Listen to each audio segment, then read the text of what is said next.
Hello everybody, this is Riley, the Dungeon Master for Tavern Tales, and today we are going back in time to visit our friends Kayl and Tur.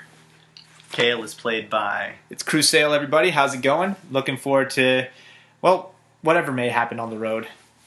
And Tur is played by our friend... Me. Joining us again from afar.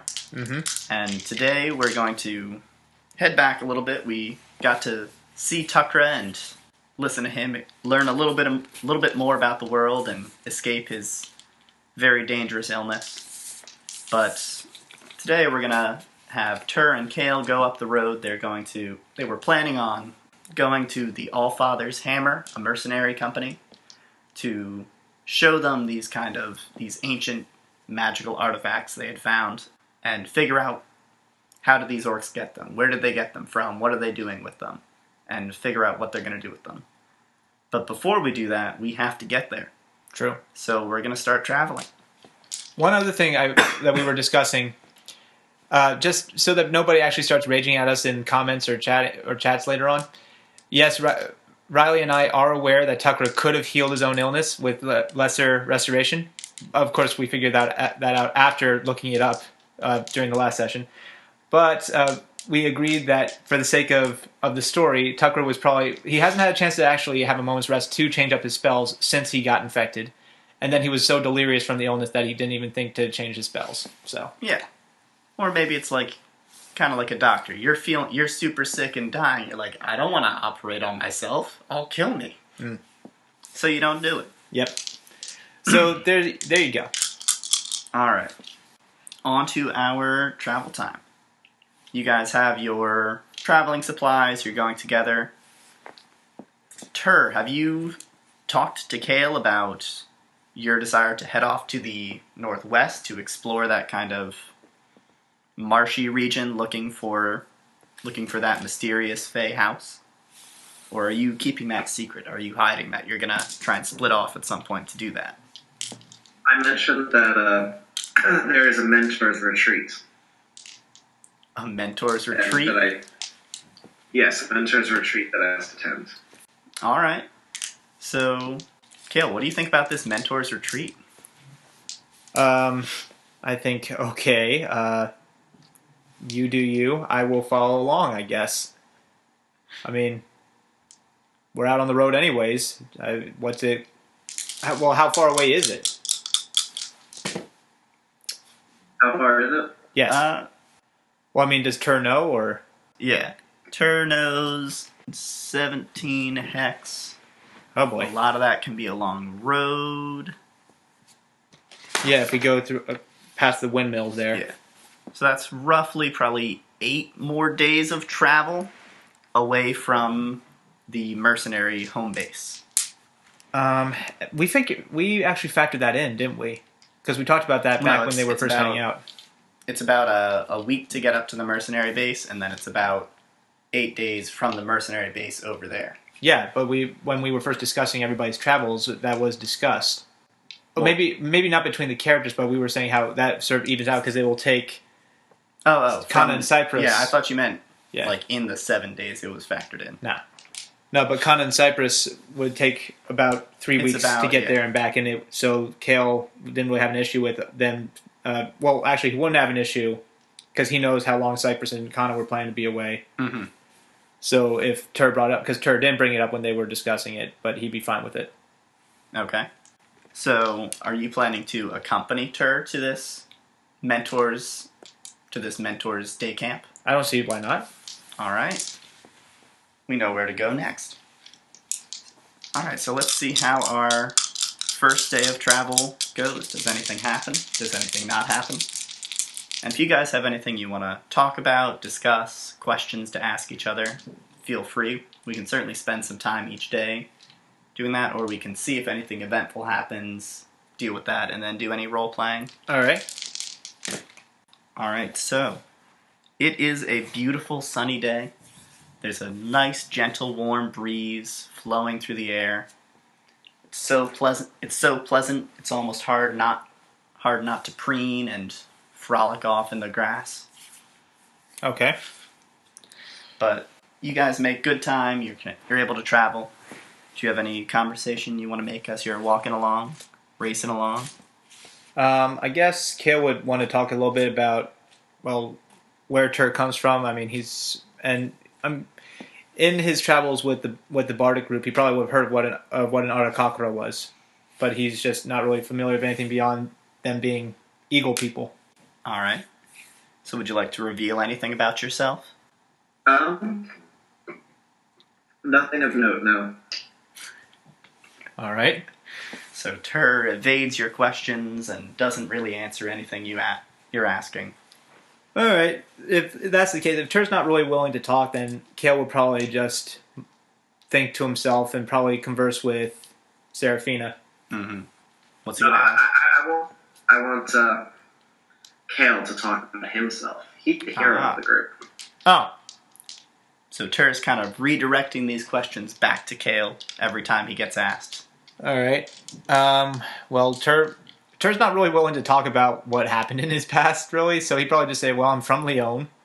I learned to fight as a gladiator when I was young, and kind of just moved on from there to an adventuring group after I met Kana." Did you volunteer as a gladiator, or were you forced to be a gladiator? I was born into it. That didn't answer my question. I thought it did. You were born into it. Does that mean that they forced you, or you just grew up with gladiators? I grew up with them. It was just kind of the trade. That was how that's what everybody did. Okay. I mean, technically most of them were bards, but I mean, we had a little group of gladiators among the bards. It was more about it was all about the idea of entertainment by whatever. Yeah, it was a big bardic traveling group. Think like a Cirque du Soleil circus if they had mock combat as well. Yep, and real combat. The gladiators, yeah, they would do mock combat when they were on the payroll of the bardic group. But if there was an arena in the vicinity of the city, why not just go and make a honest wage killing a guy, or at least brutally maiming him? Yeah, I was gonna say Did generally. you participate in this murdering? Not if I could help it. If the other guy was looking to kill me, then I couldn't stop him, then I would resort to deadly force. But for the most part, no. As a quick little side note, generally in arenas, murder is looked down upon. Yeah, They don't like you to kill the other person. it's not. That means they lost a staff member. It wasn't my goal, but hey, every once in a while, a guy got a little too into it, a little too bloodthirsty. Oof. No wonder it was a traveling bardic group. Part of the trade. If their guy's looking to kill me, then he's got to understand the risks of doing so and be willing to die as well.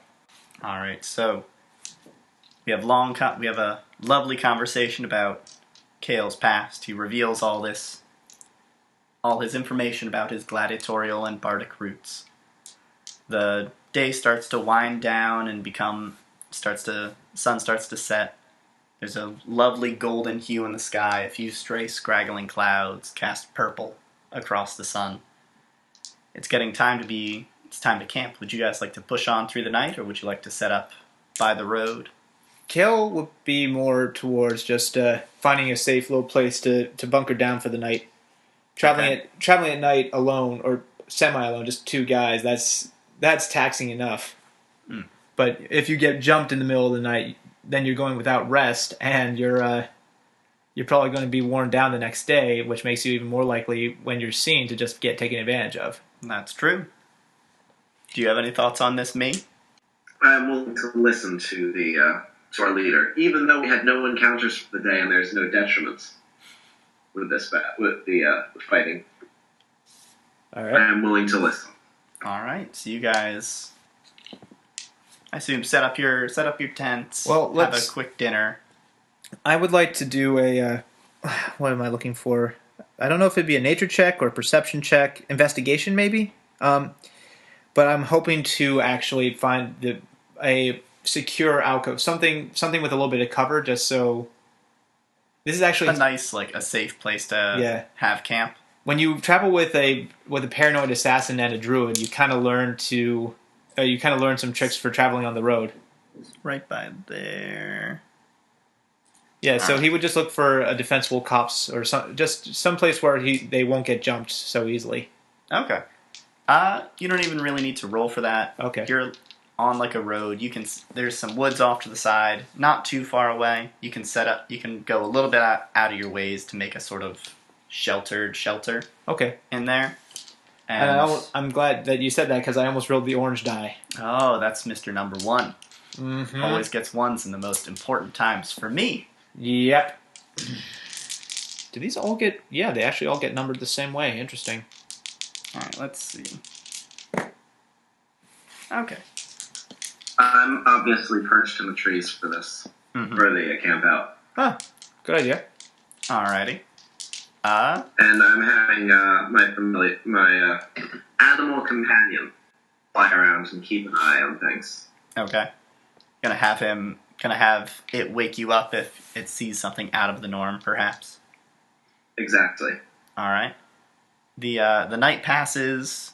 The animal companion gets a lovely meal of a squirrel or a mouse or something. I forget if it's a regular bird or a little tiny pygmy bird or something. I think it was going to be a tiny one. It was a pygmy owl. There we go. Aww. Yeah, so it goes for a little mouse. It's like Pigwidgeon. Snapped it up, has a yummy meal. And the night passes. You guys both wake up to gorgeous sun rays streaming down through the sky, and you can begin your travels anew. It looks like you are in a nice, calm section of the world at the moment. Nothing important is happening, nothing scary is happening, nothing to stop you guys from going along. So you told me that you left to join Kana. Why did you leave for a traveling troop? Different interests. I guess that's technically true. They were looking to get into an enterprise that I didn't agree with, so I left. But you let them get into the enterprise, correct? Or did you not? I did not.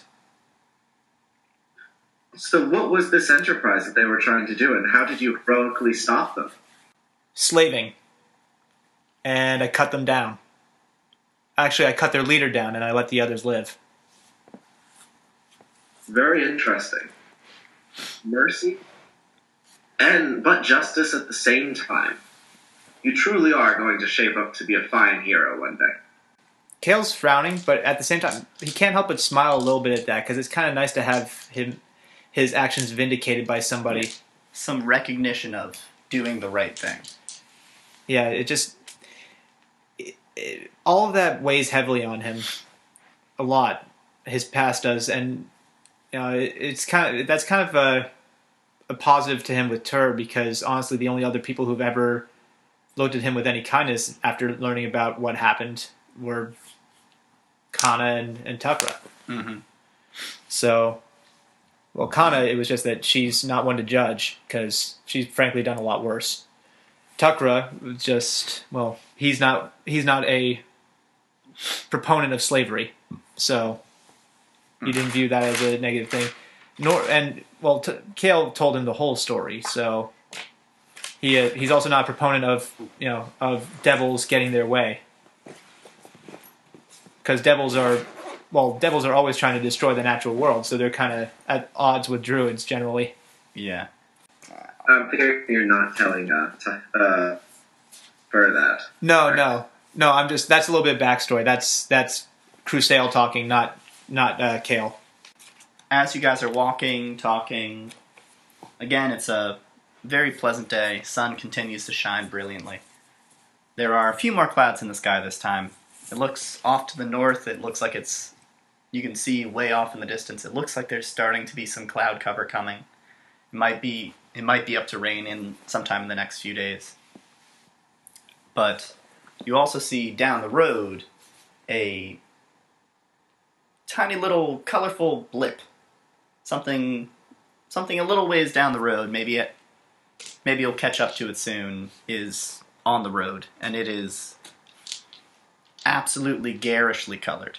Bright and hideous and quite strange. I'll take to the skies and do my typical thing of trying to hide from sunlight. All right. So how high up are you gonna go flying this time? I think let's start off with 60 feet. Okay. So you're flying up 60 feet. You're gonna try and kind of hide yourself in the sun. What is Kayl going to do? He sees Tur launch up into the sky. He's going to draw his axe Okay. and his shield. Just have those at the ready and he'll just progress down the road towards the blip. Okay. So just I'm kind going of to message Kayl and say, no, you don't need your weapons. Heroes never draw their weapons first. Do heroes draw their weapons first, or do they draw their weapons second? A Kayl doesn't swing. Well, a hero doesn't swing his weapon first, but I don't believe that there's anything against him drawing one. If he's not going to menace with it, then it's not really an issue. It's just preparedness. All right. So Kayl continues down the road. He still has his axe out despite Tur's heroic advice. But he's just carrying it at his side. It's not like he's actually brandishing it. We'll see what happens as he gets closer. But yeah, so is Tur also going further, continuing down the road? Tur's actually going to land again. Okay. Because he needs to balance out Kayl's aggressive behavior. All right. So you continue down the road. The blip gets larger and larger. You can see it's actually a stopped vehicle of some kind up ahead. It looks like some kind of very large kind of wooden wagon. But it's painted with all these stripes of clashing, bright painted colors. There's all sorts of patterns and things on it. And behind it, there's as you get closer and closer, you begin to see behind it there are two animals of some sort with some kind of rider on top of them following it. And you can't quite make out what these are, but they look vaguely horse-like from the distance you're at. It doesn't seem to be menacing. There don't seem to be a lot of people around the wagon. All right. Well, Kayl, at that point, then Kayl will sheath his axe. Okay. He'll carry the shield on his arm though, because that's not really menacing. He's just walking along with the shield. Mm-hmm. Does he recognize the coloration on the caravan, on the wagon? It is not like a flag, like colorations of a flag or anything. It's like neon pink, violent yellow, bright green, dark green, purple, orange, yellow again. That just red. sounds like a very festive thing. And think Jackson Pollock, but if he really had a great day with neon colors. Huh. And was like, these are the best colors in the world. I'm only using neon colors anymore. Well, I guess we'll just keep moving. All right. You draw closer and closer, and you begin to see the riders on the animals. The animals are actually these very overlarge lizards. Huh. They've got strange, like back-kneed legs. They look like they're very long. They look like they're meant for riding. And on top of each of the lizards are incredibly large. What's the thing you sit on Saddle? a horse? Yeah, saddles. Very large saddles, but there's one small slate gray person on each saddle. And the carriage is huge. Like it's easily got like 5-foot tall wheels. It looks like there could be 2 floors of carriage inside the carriage. And it is, in fact, completely covered in those paints. It's not just the back, not just the sides. The whole thing all over is covered in colors. Tur, being a knowledgeable person, would probably recognize the colors as being a tradition of halflings in this world. They tend to like garish colors and paint anything and everything they can get their hands on. So this may be a halfling caravan. But the people on the large lizard animals do not look like halflings. It's maybe like early to mid-afternoon at this point, and you guys are fairly close within sight. you can see somebody's head pops out a window on one of the sides, and they look behind them to see you. Little tiny person kind of waves their arm. Hey! Hey! Hey guys, stop! Let's go. There's some people behind us. Let's invite them to dinner. The caravan rumbles to the stop after a little bit, and a little halfling hops out the door to the ground, which looks to be a frighteningly tall drop for a halfling. Huh. And waves at you guys again, kind of eagerly shaking his hand, like a little child waving to their parent as they're getting picked up from school. Okay. I guess Kayl would hail them back. Just raise his hand. Okay. And I guess shield hand or not shield hand? Not shield hand. Tur nods approvingly. And so yeah, he'll walk back over to the halfling. Does he recognize what kind of people the big gray or slate gray people are? He has kind of like tiny versions of Tukra, like tiny little Goliaths, and Kayl has heard stories about a people called dwarves that are rumored to be kind of some sort of stone elemental race. People believe they were born literally out of stone. So that's why you got such a chuckle out of Tukra talking about dwarves. Interesting. Perhaps. So, you go up and you introduce yourself to the halfling? Yeah. Kayl would just go up and say, "Hail, traveler." The halfling puts out his hand. Hi, I'm Adam. Nice to meet you. Kayl, likewise. And who's your friend? I am Tur, Kayl's mentor. Ooh, a mentor. I had one of those back home. He was great. He taught me all sorts of stuff. He sent me out here on this trip. It's been a fun time. I already did my job. I get to go explore now, since I already finished. What was your job? Oh, we had to go visit the giant windmill. It was easy. We just had to drive on a road for a while. It was a little off. Wait a minute. Where was it again? Hey, where are we going now? He calls out to the dwarf who is sitting up on the front of the wagon. You see there's another two dwarves up there riding. And they do not respond. Huh. He looks around and says, "Oh, those guys, they never talk. Let me go get the other guys. They'll want to meet you. You guys seem like fun." Kayl's a little sad that he didn't bring along Tukra because Tukra actually does speak Dwarvish, and he knows this. I think he speaks Dwarvish. What languages do you guys speak? Real quick. Celestial and Common. Unfortunately, Kayl doesn't have a way to hide himself swearing because Celestials don't have any swears. Mm-hmm. It's not exactly their bag to swear. Yeah.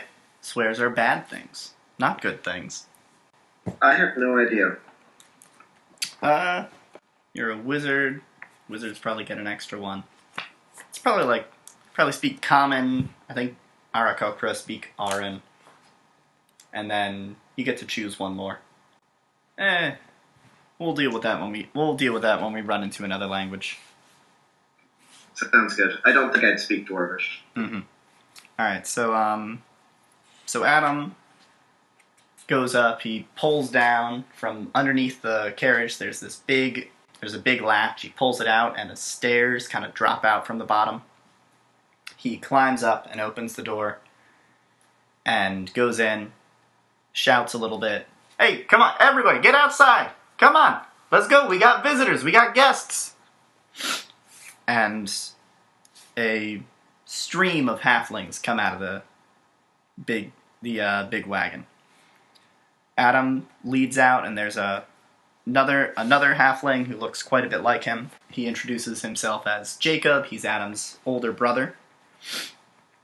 He's a little more quiet. He's not quite as outspoken. Adam introduces a set of three halfling girls to come out of the wagon next. He introduces them as the Hill sisters, Jessica, Alexa, and Jordan. Huh. He says it real quick as they're coming out, so you're not sure which one is which one. I was gonna say. And then two more follow out at come out, and he introduces them as the Schumans, Mary and Dan, and lets you guys know they actually just recently got married. Oh. They... Okay, we'll congratulate them. And I'm guessing that there might be a celestial buzz in the back of his head as Seraphina is elated at the idea of newborn children. Oh yeah, she's psyched about it.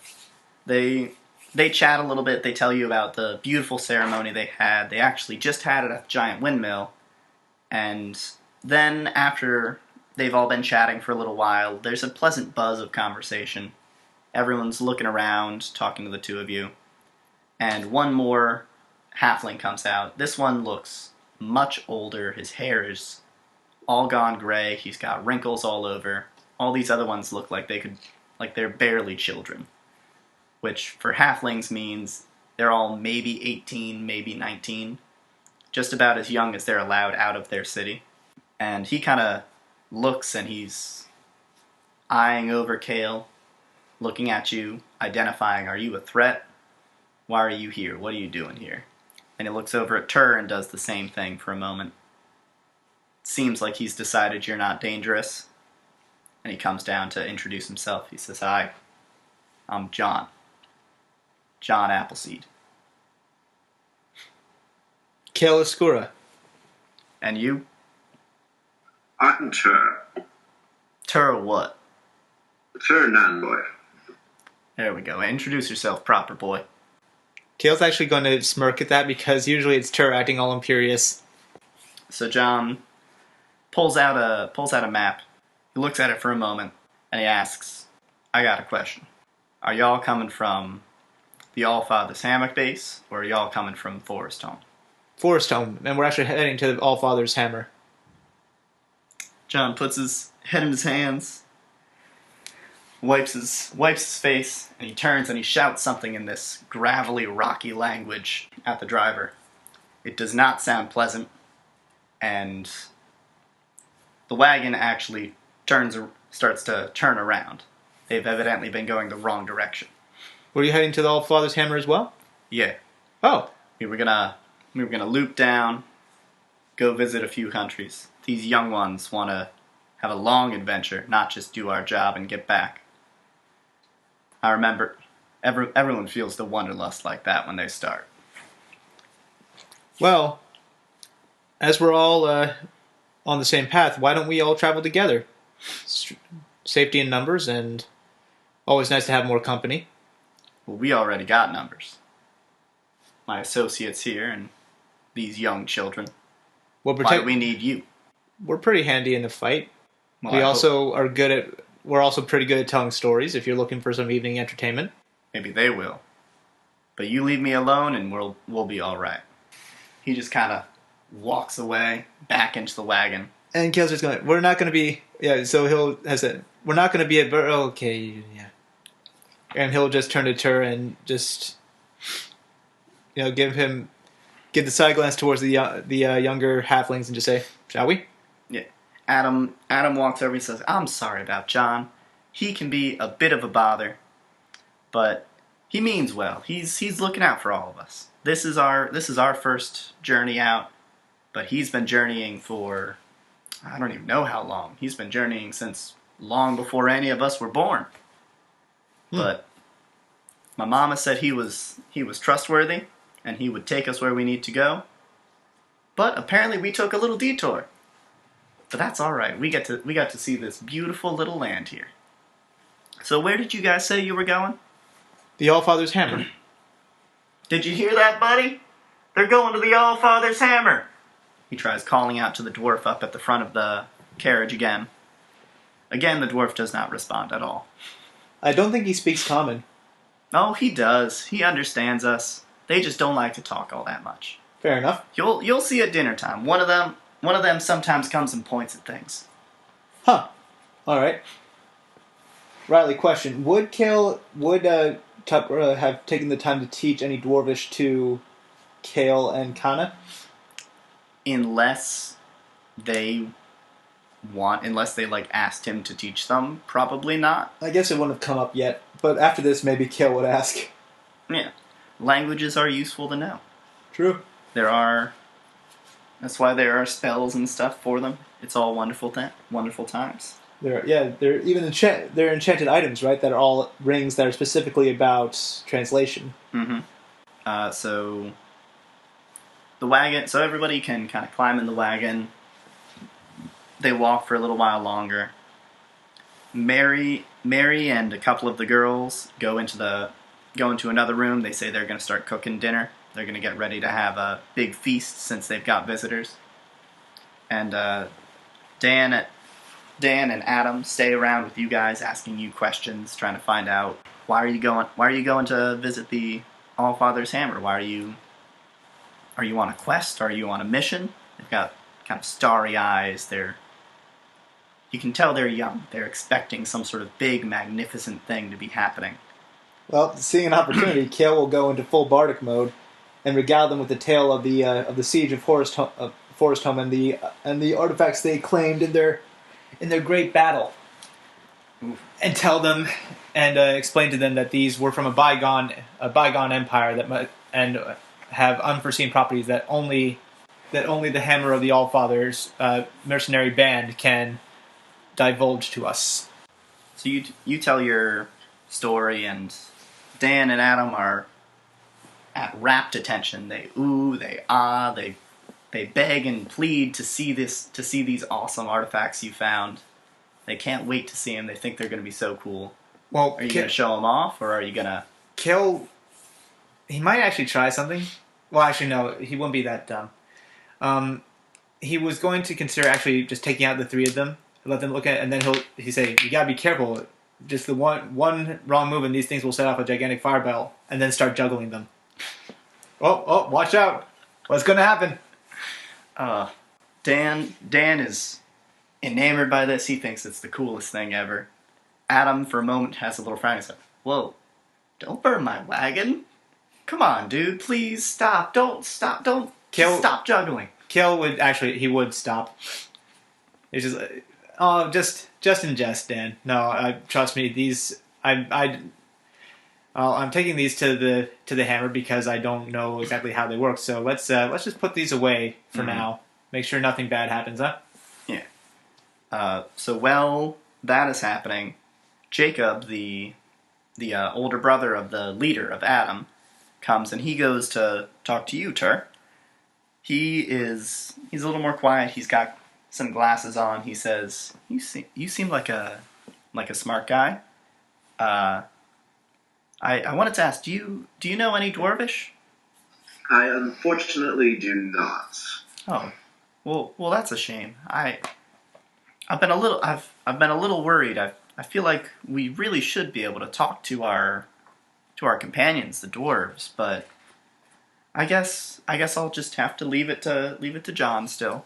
He said he would teach me Dwarvish, but he never did. It's a little sad. But I've got plenty of work to do, and it's very interesting. I have to deal with all the logistics of the food and everything, and making sure we buy things when we stop in towns. Because if we don't, my brother will just drive away and doesn't think about it. Do you know how to maybe convince him to think a little more about that? You said you're a mentor, right? I am indeed. Well, I think he could use a little mentoring. Is there any chance I could hire you, maybe? I only mentor heroes. Oh. Well, that makes sense. Heroes probably need lots of mentoring. They've got lots of work to do. Is that big guy the hero you're mentoring? It is. He is. Well, he seems very heroic. You must be a very good mentor. He's had some missteps so far, but we're working on him. Everybody has some missteps. That's good. It makes a hero feel more human when they have missteps. People can relate to them better. I agree completely. Well, I think I'll leave you to your work then. I'm gonna go see if the girls need some help in the kitchen. Maybe I can do some work. Maybe I can help them make dinner. He kind of slinks away to go into the kitchen and see if they need any help. And then is immediately kicked out, and you hear several of the girls in there say, "Get out of here! You're gonna make a mess. Let us do it. We can cook." And then he finally settles down in a chair. He opens up a book and starts doing some sort of writing. He's doing some work in there. Perhaps he's actually doing the logistics. Perhaps he's writing in a journal. I'm going to suggest to him that he should start trying to learn Dwarvish. Jacob he's a little surprised. He looks up and sees as you talk to him. Well, I'd like to. Do you think I should go ask Jonathan again? Yes, ask him right now. Well, he said he doesn't want to be disturbed. Are you sure it's a good idea? Why wouldn't it be? Well, he can say some very mean things when you bother him.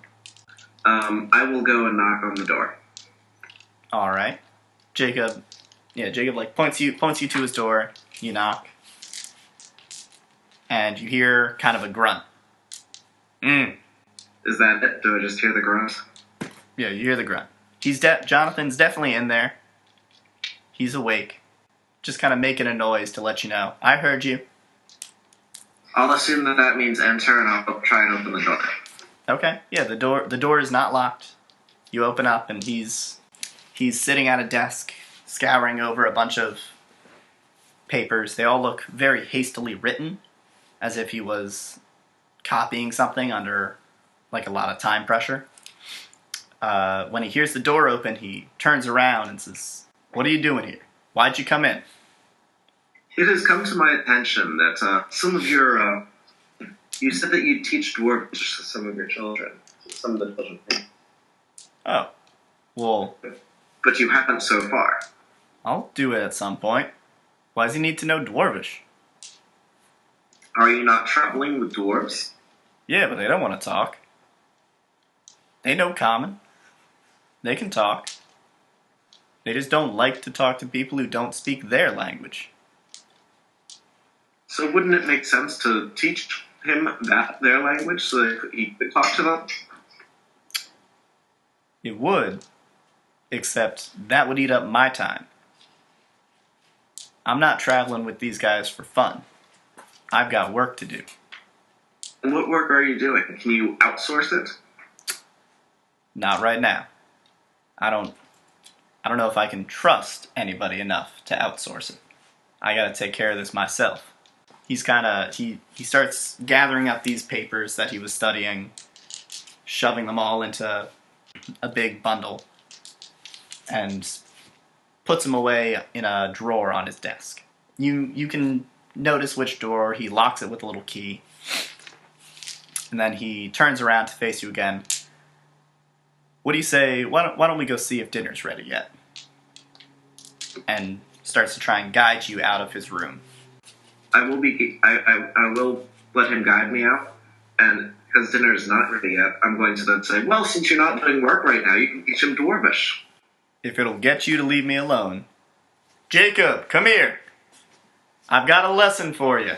He walks over, Jacob standing up and at attention, and very quickly Jonathan starts making a bunch of these strange sort of gravelly noises with his mouth.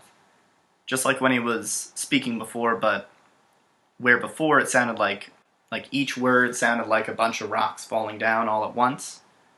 Now he's just making one little sound of a pebble hitting a stone, a pebble hitting ground, a pebble hitting something else, then a bigger stone.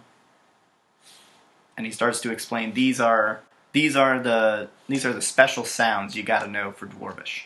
Start practicing them. And Jacob is shocked and surprised for a moment. He doesn't know what to do. He sees you standing over by Jonathan's door and smiles at you, thankfully. And he starts trying to imitate those sounds. Not very successfully, but every once in a while one of them starts to kind of shine through. And Jonathan, very annoyedly, corrects him, repeats the sounds, finally sits down and starts writing something down for him in Jacob's journal. While this is all happening, Adam and Dan have been chatting with you, but they both turn in surprise when Jonathan comes out of the room and calls for Jacob. This is clearly not what normally would happen. It seems like Jonathan spends all his time doing whatever he wants in his room and not actually working with these younger guys. Some time has passed, and one of the women, Jordan Hill, comes out of the kitchen, says, "We're almost ready for dinner, guys. Everybody start cleaning up. We're gonna wash up, and then we're gonna stop, and we're gonna go eat outside because it's a really nice day today. It's gonna be a beautiful sunset, and we're gonna eat there. We can have a couple drinks, but we need to get moving because we started going the wrong way, apparently. And we need to actually get going. I want us to make good time so we don't run out of food. Is everyone ready?" Yes, I'd say so. Do you guys make any announcement to Jordan? Am I missing something? All right. Adam and Dan kind of salute. Jacob is stuck looking at his papers, but Jonathan sidles off and says, "Yes, ma'am." And they all move towards the back of the wagon to go wash in a little basin of water they have. It's a very nice wagon. There's tables and chairs. Near the back is that little washroom, and there's Jonathan's room in the back. There's stairs to go up to a second floor. There really was a second floor in this gigantic caravan wagon. Everybody else kind of marches, does what she says. Not exactly happily, but not grudgingly either. They're just kind of following orders. Let's see. Adam opens up the door and he steps out. He calls Dan down. They both bring out the stairs from underneath for everyone else to walk down. Then Dan goes back in and comes out with Mary with a big, really huge, gigantic, folded up sheet of some sort. It's like a giant picnic blanket. Okay. They set out this big square for you guys to sit on and hang out.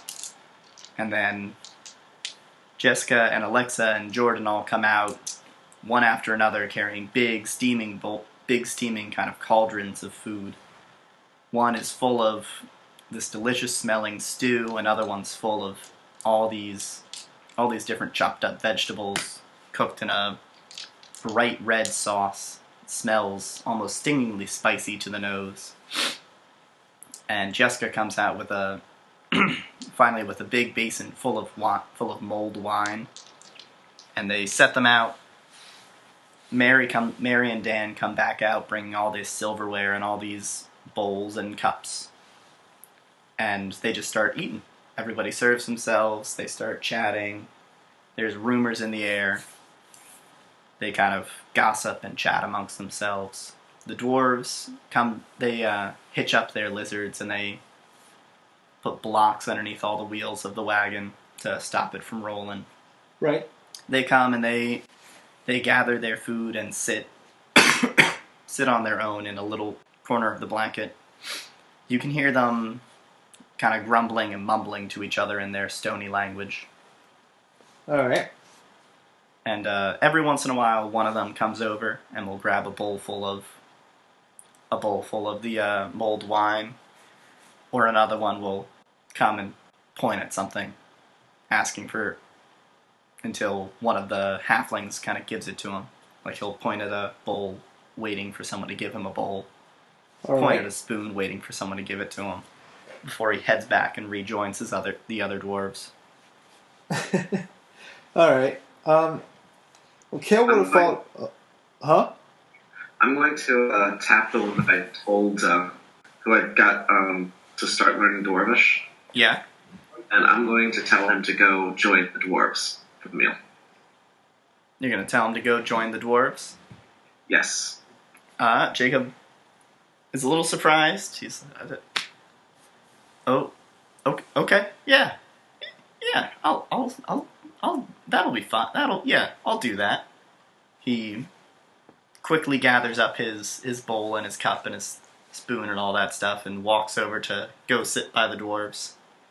At first, he looks like he's going to turn back around and not go do it, but then he looks back and he nods to you, and he goes and he sits down next to them, and he doesn't say anything, but he's listening really closely. He's trying his best to understand. Of course, he doesn't really know any Dwarvish yet, but he's listening to it. He's hearing it. He's hearing them talk. They look at him for a moment, say something to him, and he doesn't really respond at all. He just kind of smiles a little bit uneasily. So they just go back and keep talking amongst themselves. All right. Well, okay. While this is going on, Kayl actually... Thing is that Kayl, he knows that they kind of just invited themselves to come along, so he's actually not going to take any of their food unless it's offered. I mean, they did actually invite you to dinner when they first hailed you. Okay. Well, that was one of the halflings. He wasn't... unless there was a consensus towards it, he was a little shy to actually take their food. I mean, he brought enough rations to get them to the camp, and he was planning to just restock there. Yeah, I'm going to consume rations as well. I'll be right back. Okay. Yeah. So for Kayl, it just, unless they actually say no, don't be silly, please help yourself, he probably would just go for the rations that he brought. He would join them actually just for conversing and for enjoying each other's company, but he's not going to just take their food, especially if they're concerned about their rations getting there. Even if they did offer, he probably would try and say that. I mean, Kayl's got his things. He's got his issues. Well, I've got my own food. I don't want to eat. Yeah. I don't want to take it from you guys. Well, I'm talking about his social aspects. He's definitely got some less than tasteful tendencies, especially towards those that he deems killable. Mm-hmm. But he's not, towards people who have shown him good faith, he's not going to actually go about being rude or anything like that. He's just, he'll put on a smile and say, thank you for offering, but let's make sure that we all have enough food to make it to our destinations. And he'll probably just pull out some of the rations, some dried meats and apples and stuff like that, and join them in conversation, though. And also, well, he probably would just have some water from his water skin. All right. So you guys you have your own rations. You have your own dinner. Adam says, "Come on, please. We invited you. Have something. Or how about we trade a little bit? You give me some of your rations, I give you some of our food." He's trying to offer some kind of pleasant compromise. He won't, if you disagree, he won't push it. He might take them up on the mulled wine. Yeah, he says, we can pour a little bit of water, give us a little bit of water back, have a cup of wine. I appreciate it. We've got plenty. I appreciate it, Adam. I'm still not going to consume any of the food or drink because I need to constantly be watching my mentee, and anything that might upset my stomach or make me less than my best, I might miss something that I can critique later. Oh, okay. Makes perfect sense. So these guys, everyone kind of has conversations. They come up and chat with you both about different things. Mary comes around and asks both of you how you like her food. Do you think it's good? Do you think she spiced it too much? Do you think it's not quite to your liking? And she seems very earnest. She definitely wants to know, did she do a good job? But frankly, everything's delicious. And she didn't even really notice that Tur didn't eat anything. She seems to be a little more focused on making sure the people around Dan think the food is delicious. She's making sure her husband really likes it. But Dan also starts to drink a little bit too much wine, and he starts challenging everybody else to arm wrestling contests. And everyone else starts to drink a little bit too much wine too, and they start agreeing to arm wrestling contests. Alright. And it's a good time being had by all. Until somebody tries to challenge Kayl to an arm wrestling contest. Oh no, Kayl gets challenged by everybody all at once. Oh, cool. Yeah, you take him up on that. They all want to wrestle. They all want to wrestle with him all at once. So you've got like 4 halflings set up on each arm. All right. But while this is going on, I'd like a perception check from both of you. Okay. Green die this time, making sure I've actually got my good die. Perception check, you said? Yep. All right. That's a 6 in total. Can I use my Danielle's perception? Sure. Because it's hanging out around here. Yeah, 13. 13. And what did you say you got? 6 in total. Alright. So, Kayl is way too occupied having this crazy 8v1 arm wrestling contest, which he's already won one arm on, but he's still struggling with the second one. The one Dan is on is having a hard time. Dan's pretty strong. But, Tur, your owl manages to notice and bring your attention to the fact that Jonathan is not at dinner. He is... The Grump? Yes, the Grump is not here. Huh. He came outside with everyone. That is what Kayl calls him. He was eating earlier, but he's not here right now. He is over by the lizards, rummaging through the dwarves' packs, taking out little pieces of paper, taking out anything he can find, quickly scribbling down what he sees on it, and putting it back. And he does not realize that anyone has noticed him. What would you like to do with that information? I will sneak over to him. Okay. Are you trying to sneak from the party or sneak from him? Sneak from the party. Okay. So everyone's kind of too distracted to notice what you're doing. They're all working on wrestling with Kayl. The dwarves are having their own conversation and are a little bit distracted by Jacob, so they don't notice you slinking over towards the lizards. As you get close, could you make a stealth check for me? I got a 14. Alright. You manage to kind of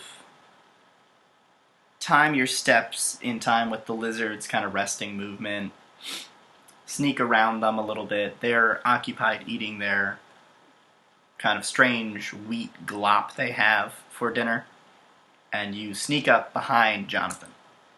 He has not noticed you, and he's still intently going through the packs, copying down these strange-looking runes and sigils that you presume are the written dwarven script. He keeps going and keeps going. Do you want to interrupt him? Do you want to just watch him for a while?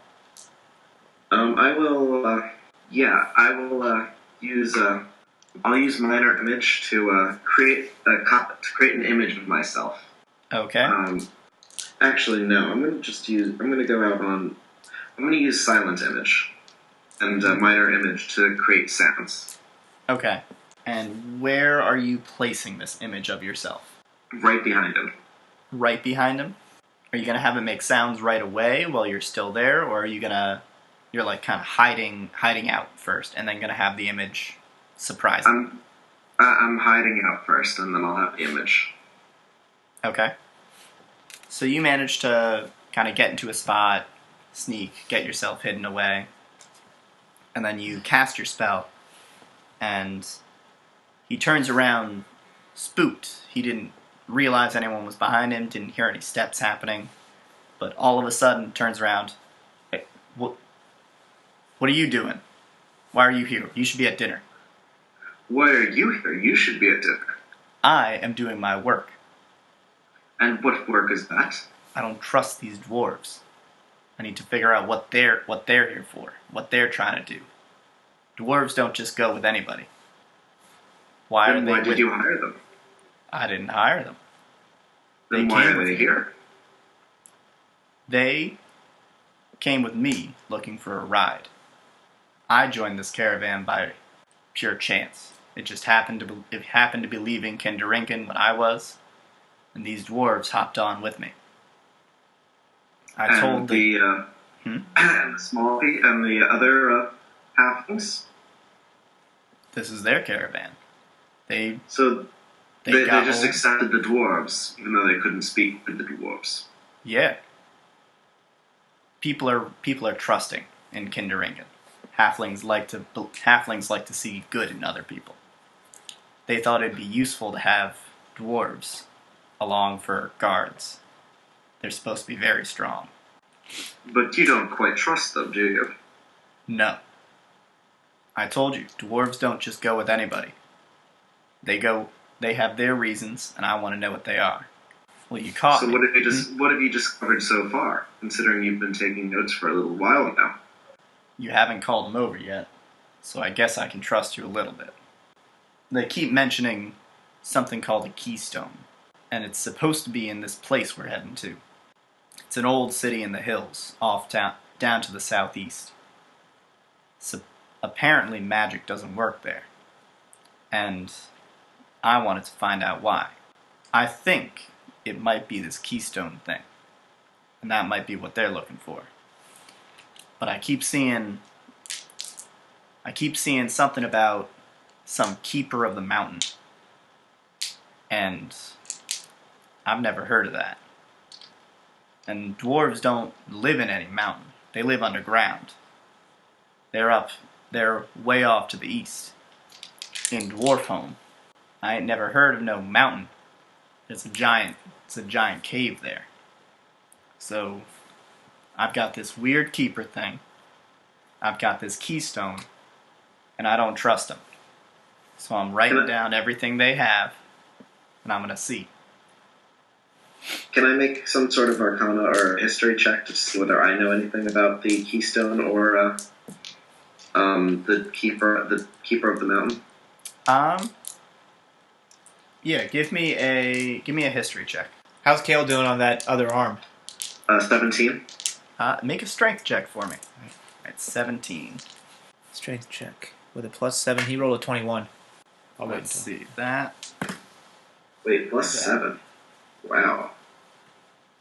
Yeah, on strength checks, he's got pretty decent How strength. do you have a +7 on strength?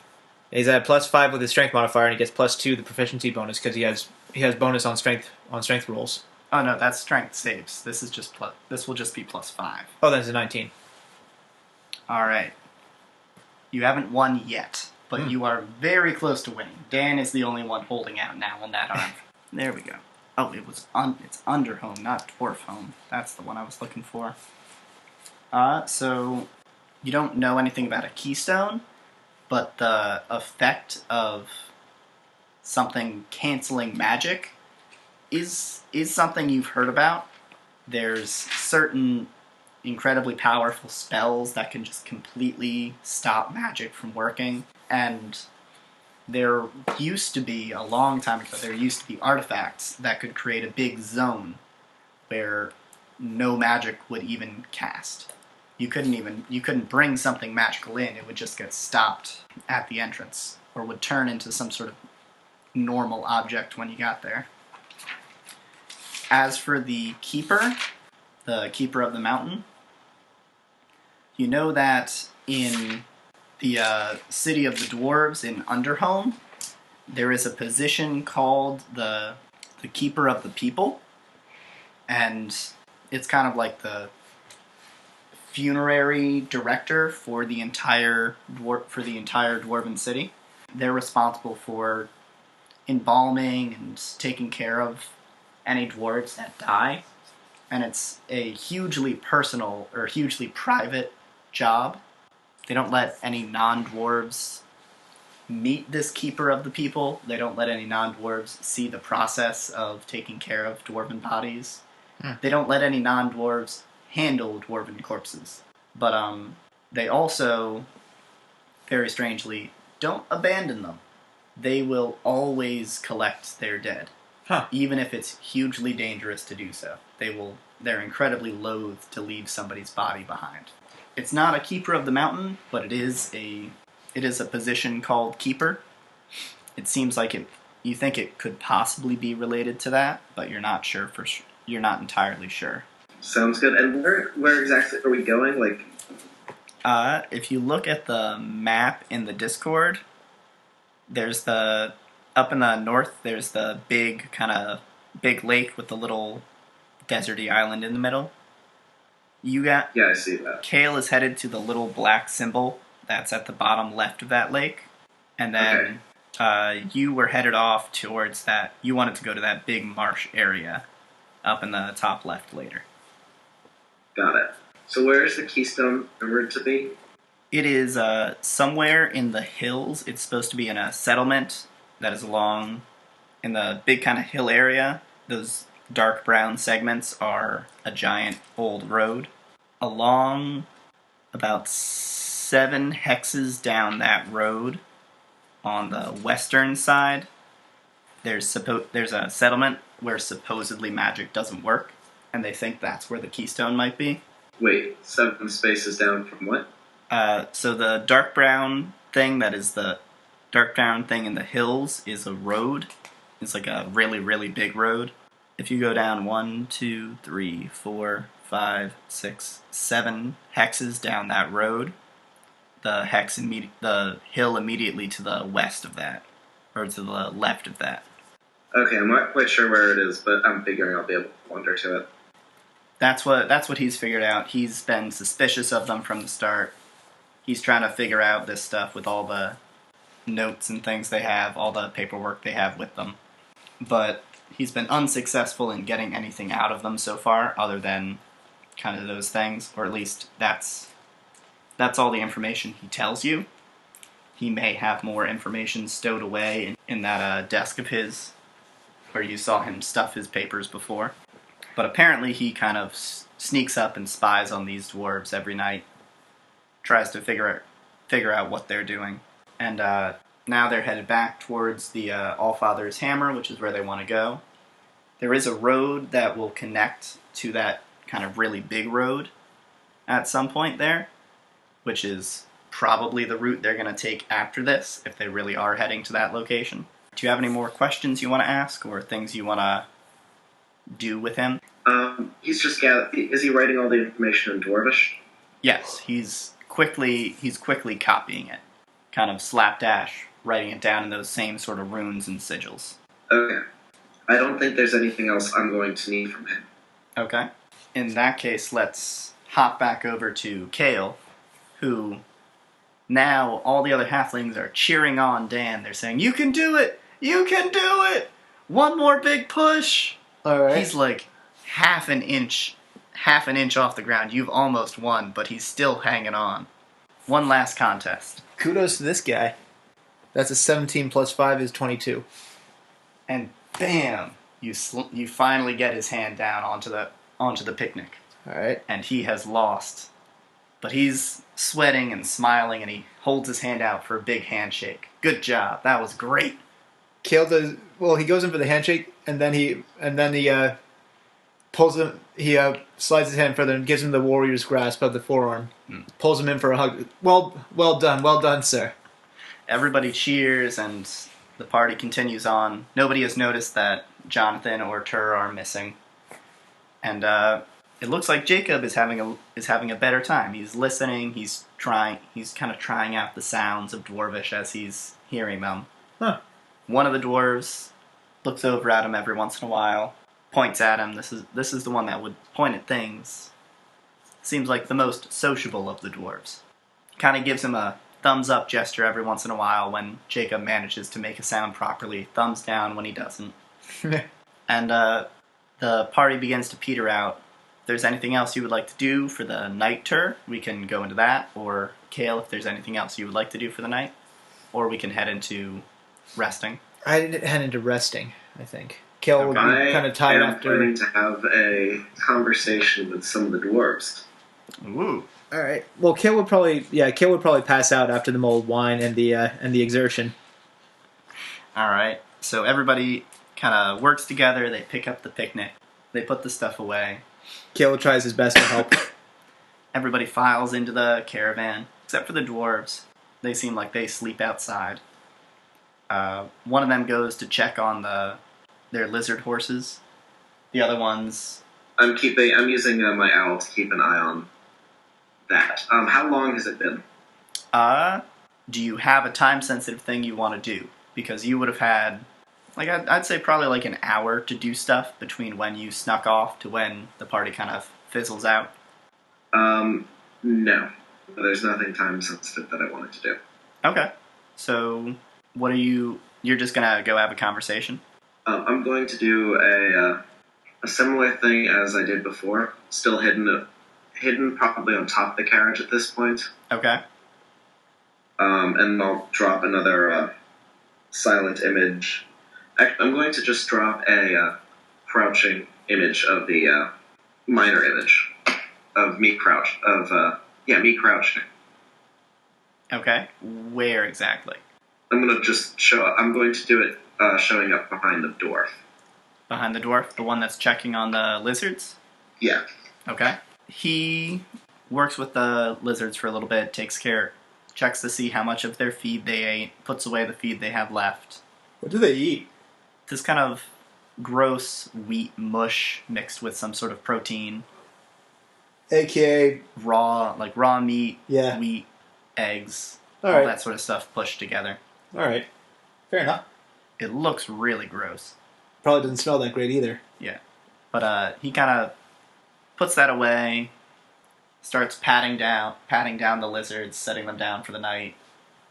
He turns to get a blanket out of this pack that he has attached to the back of the wagon, and then he sees the silent image of you crouching, and he shocks for a moment. He says something in his grumbly dwarf language.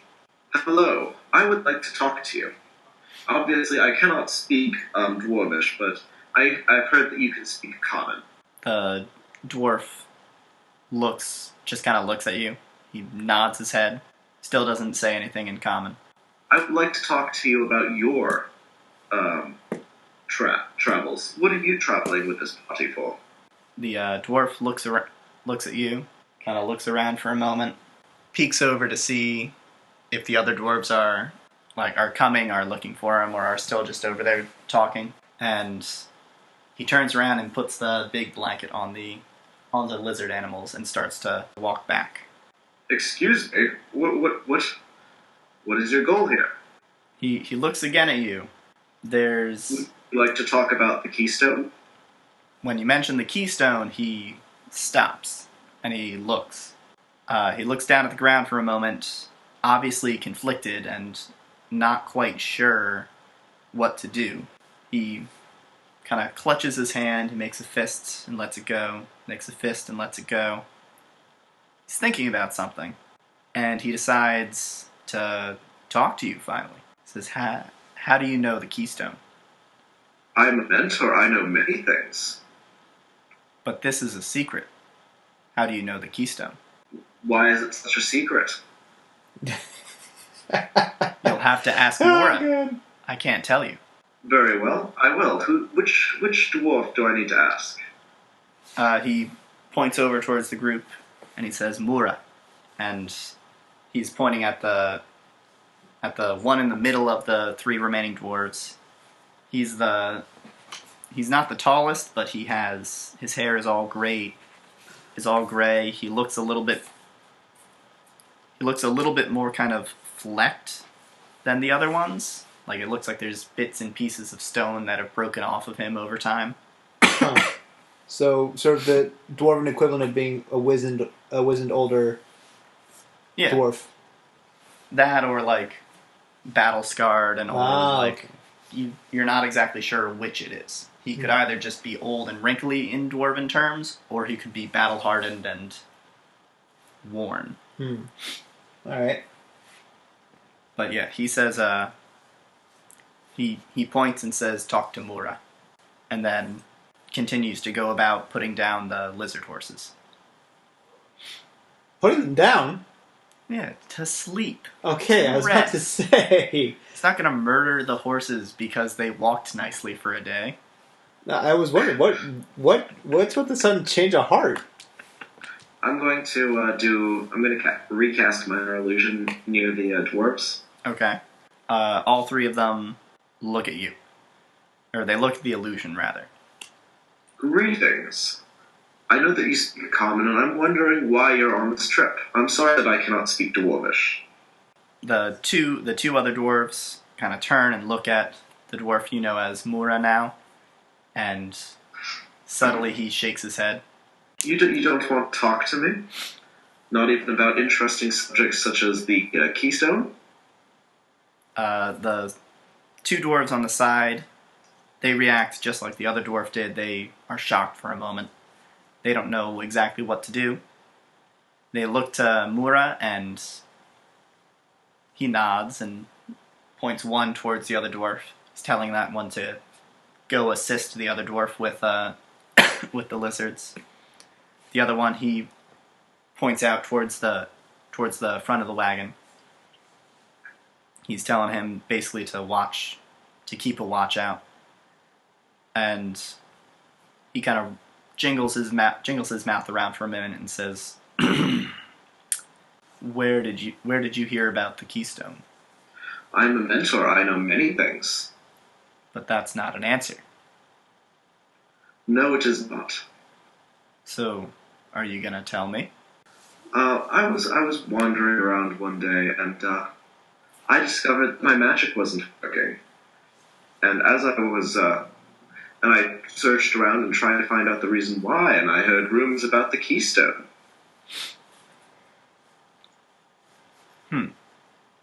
Where was this?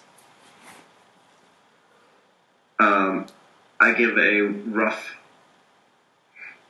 rough estimate of the location. Okay.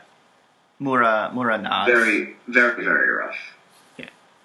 He nods. He says that goes along with what we thought. We were headed there. Why do you want to know about the keystone? Are you trying to take it? Why would I want to take something that actively disables me? Why, for protection. With the keystone, no magic can harm you. Yes, but it also seems to disable my magic. Does it not? That's a minor problem. That's why you have those like that young man. People who don't need magic. Very true, very true. But why do you want the keystone? Unfortunately, I can't tell you. It is possibly something of great importance, or possibly something of no importance. I will know when I get there. Are you looking for someone? Looking for someone? Indeed. No. We're not looking for anyone. We know where everyone we need is. Then what business do you have with the keystone? What makes you unable to decide whether it's a good thing or a bad thing until you get it? Well, it's not whether it's a good thing or a bad thing. It's whether it's important or not. It's important. If it's important, then we will need to destroy it. If it's unimportant, anyone could have it. Perhaps we would take it for our defense. What will be the determination whether it's as important or not? He loves just going around in circles, doesn't he? Yeah. Again, I would know if it were important when I get there. We will simply need to arrive, and we will know, and we can go home. It's no matter of your own. If it turns out to be unimportant, I would gladly allow you to take it. Can you please tell me about the mountain person? I'm curious to find out more information about the mountain dweller. Mountain dweller? Do you mean Goliath? They dwell on mountains. What was the term that you used? Keeper of the mountain. The keeper of the people. Keeper of the people. That's the one that Tur knew about. Yes. The keeper of the people? I'm surprised someone not of my kind knows about the keeper. As I told you, I know many things. The keeper is a very important person. He is responsible for the history of all our peoples. He takes care of recovering and remembering every dwarf who's been lost. About mountains, does he keep and remember mountains as well? Mountains? The dwarves haven't lived in mountains, as far as I know, ever. So then why do you have a keeper of the mountain? There is no such title in dwarvish culture. You can make a insight check at this moment. I got a 5. Oh, joy. Well, he did worse than that, so he's definitely lying. You know that he is not currently telling you the truth. There is, at least at one point, a keeper of the mountain in dwarven culture. You can't identify why exactly he would be hiding that from you, but considering the reverence he spoke of the keeper of the people with, it seems it might be a very important thing. He tries to kind of redirect the conversation, and he tells you about another very important position within Dwarven culture is the keeper of the soldier, and he says the only other keeper I know is the keeper of the soldier. And what does the keeper of the soldier do? Well, it's their job to recover our fallen brothers and sisters in battle. They are. And what happens if your fallen brothers and sisters fall in a mountain? They fall in a mountain? Well, then one of our brothers or sisters is sent to retrieve them. We never. Keeper of the mountain? No, there is no keeper of the mountain. There's the keeper of the people.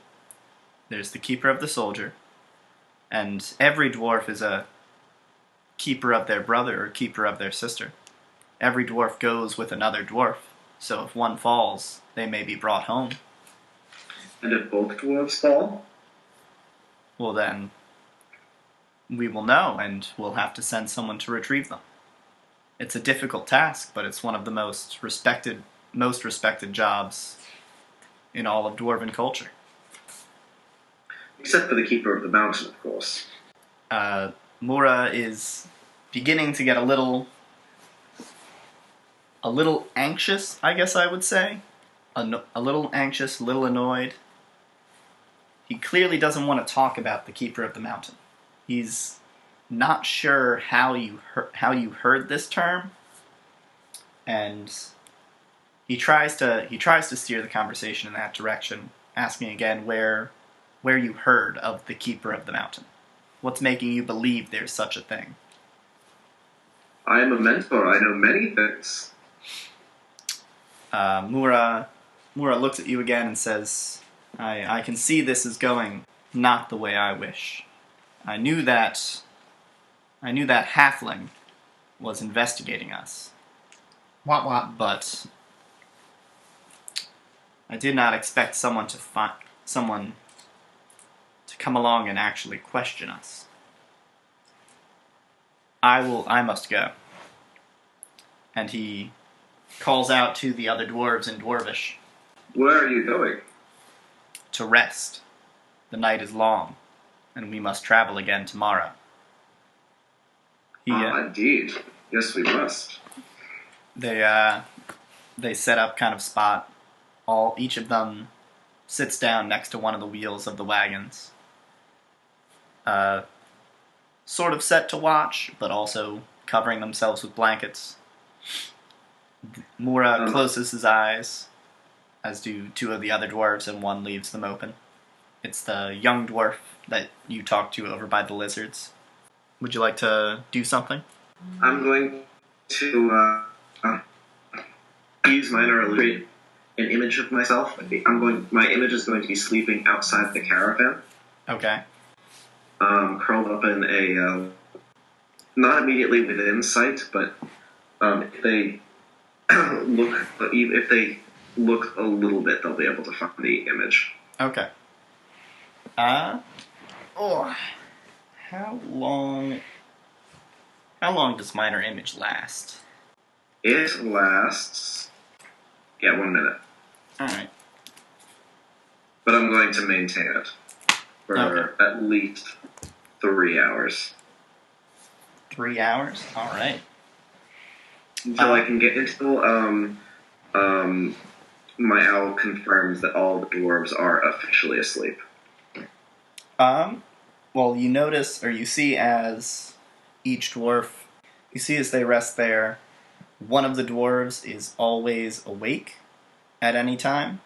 Like at least one of them has their eyes open at any given moment. They seem to have some kind of internal clock that lets them know when it's their turn to watch. They're alternating every 40 minutes or so whose turn it is to look. But the other three are remaining asleep during that time. So as I see that with the second time, I'm going to move the minor image to close to one of the dwarves that is asleep. Okay. The next one to wake up. All right. So I'm going to sleep close to him, preferably Mura. Okay. So you have it set up so that when Mura opens his eyes to be watch, he notices your sleeping illusion near him. Yes. He opens his eyes, he sees you, and then he turns away to look around. And he does his watch. Doesn't talk, doesn't interact, stays where he is. So he, again, doesn't interact with you during his turn awake. It shifts over to the young, or to one of the other dwarves again. Do you want to try anything else, or do you want to go to rest? I will go to rest, but I will have my owl keep watch. Okay. As your owl watches, it notices it doesn't see anything. It can hear off in the distance. There is some braying and barking. There's some sort of animals having some kind of conflict, some sort of fight out there, somewhere in the wilderness. But it seems far away, somewhere off to the north. And the night passes without any incident.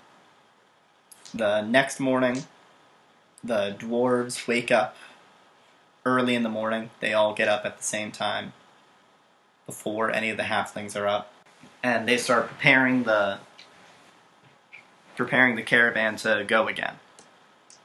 The lizards are hitched up to the wagon to move it again, and the lizards behind are set up so that the dwarves can ride them, following.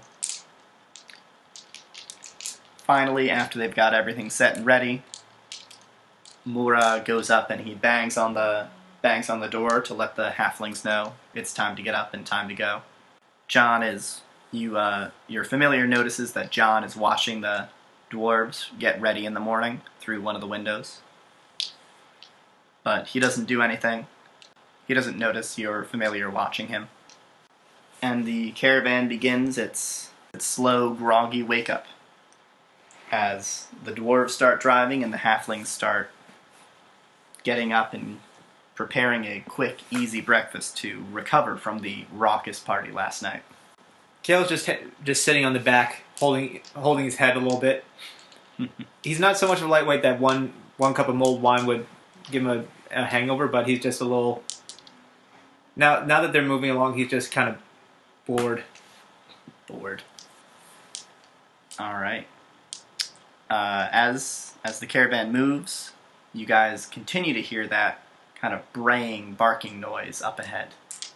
It stopped briefly during the night. Kayl didn't hear it because he was asleep. Yeah. But that's actually going to put him on high alert. It started up again. Sounds like animals again having some kind of fight. But now there's also Actually, make a perception check for me. Okay. Let's try this. Let's see if Orange Die wants to be nice to me. Here we go. Number one. He's not even going to hear the braying. Holy cow, it's a 1. It is a critical fail, people. So actually, I guess that's a 3. All right. So he's still just sitting back there bored. Yeah. He's just watching the road behind him and just thinking, I know that if I try and walk, I won't keep up, but this is driving me nuts. All right. And what does Tur get on his perception? Can I use the owl again? Yes, because the owl would alert you to this if you heard it. 9? All right. You are unable to hear anything other than just that same kind of loud braying, barking animal noise. You hear something you hear something like crying out loudly, trying to scare something away, but doesn't make any doesn't seem to have any effect, doesn't stop the barking and animal noise.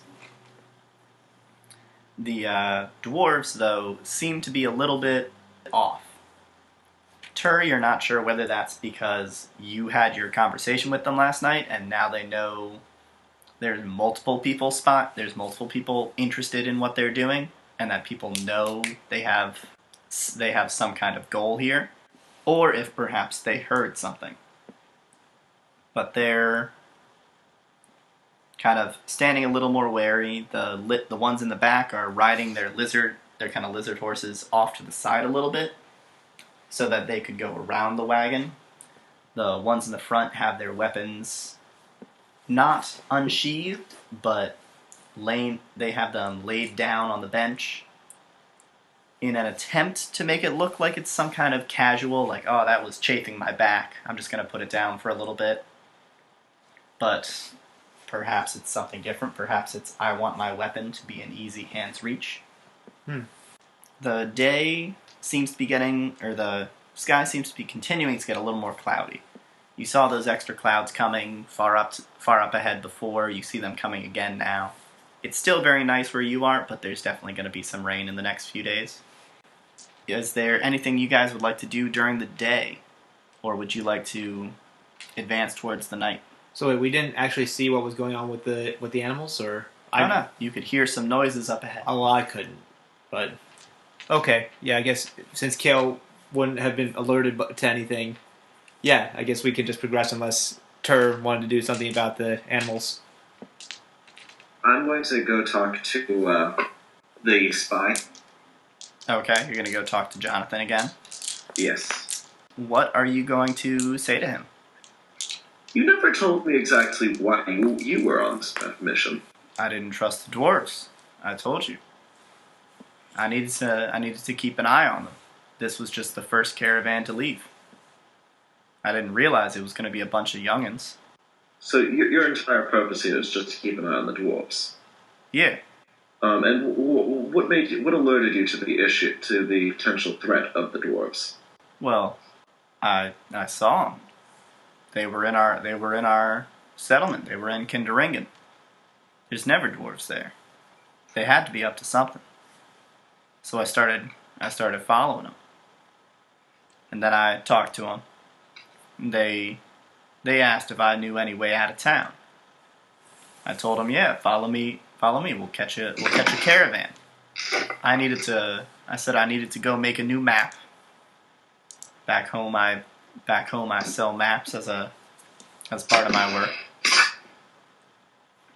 That's how we got here.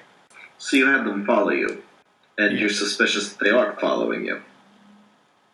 Well, I had them follow me. I'm suspicious that they wanted to go somewhere already. I'm suspicious they were waiting to go on this caravan, in particular, because this was the next caravan. Anybody could have directed them here. It just happened to be me. But I'm careful. I watch for things like this. Just because it's not in the book doesn't mean it's not going to happen. I think I understand. Alrighty. So if that is your conversation with him there, do you have any other hopes for the day? Is this caravan going towards the location? It's going towards the Allfather's Hammer camp now, yes. And then from there it can swing down and take a road towards that new place. That's the route they're going to go on after this. How long do I think it would take to go to the other location? To go to the Keystone location, it would take about 9 days by wagon on their route to get to the Keystone location. And if I were just to go straight shot? From where we are now, we're on day 3, the beginning of it. Because you can fly, it would only take about 6 days and a little bit more for you to go straight there from where you are right now. Okay, and how long would it, and you said it would take them 9 days to get there? Full trip, it would be 13 days for them to get there. And how long until we get to until we get to the other site? It would be four more days of travel before you get to the camp. Okay. And from the camp, how long would it take to get there? It takes 9 days it was to go along the road to the Keystone location from the camp. If you were flying, it would probably be more like 7 days for you if you were just going to fly there. Okay. So like you could go over to the Keystone in like 6 days and get there at night. And then you could go up to the camp in about a week. So you would get there, it would be 13 days or so before you would get to the camp. Kayl and the caravan are going to get to the camp in 4 days. And then it would take another 9 for them to get to the Keystone place by wagon. Okay. I think I'm going to let Kayl know that that my meeting has been moved and I need to head there immediately. All right. Kayl won't object. Just a little surprised, but he's not going to stop Tur from taking care of his personal business. I mean, it's just. But he'll ask him if he wants him to if he would like for him to catch up with him afterwards, or if he should just head back to Foresthome.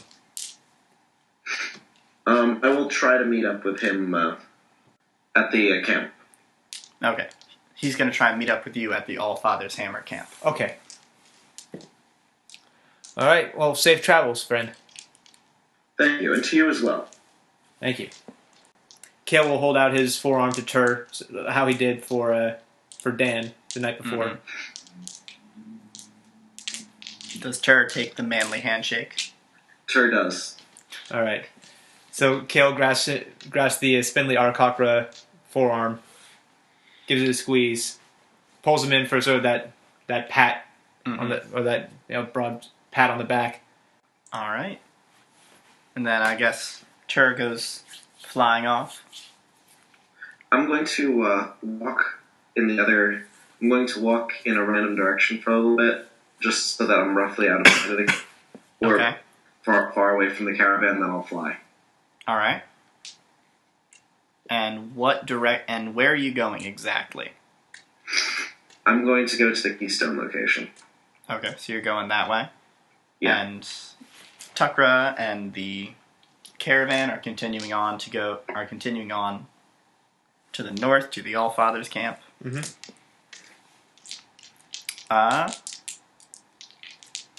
So let's advance to nighttime.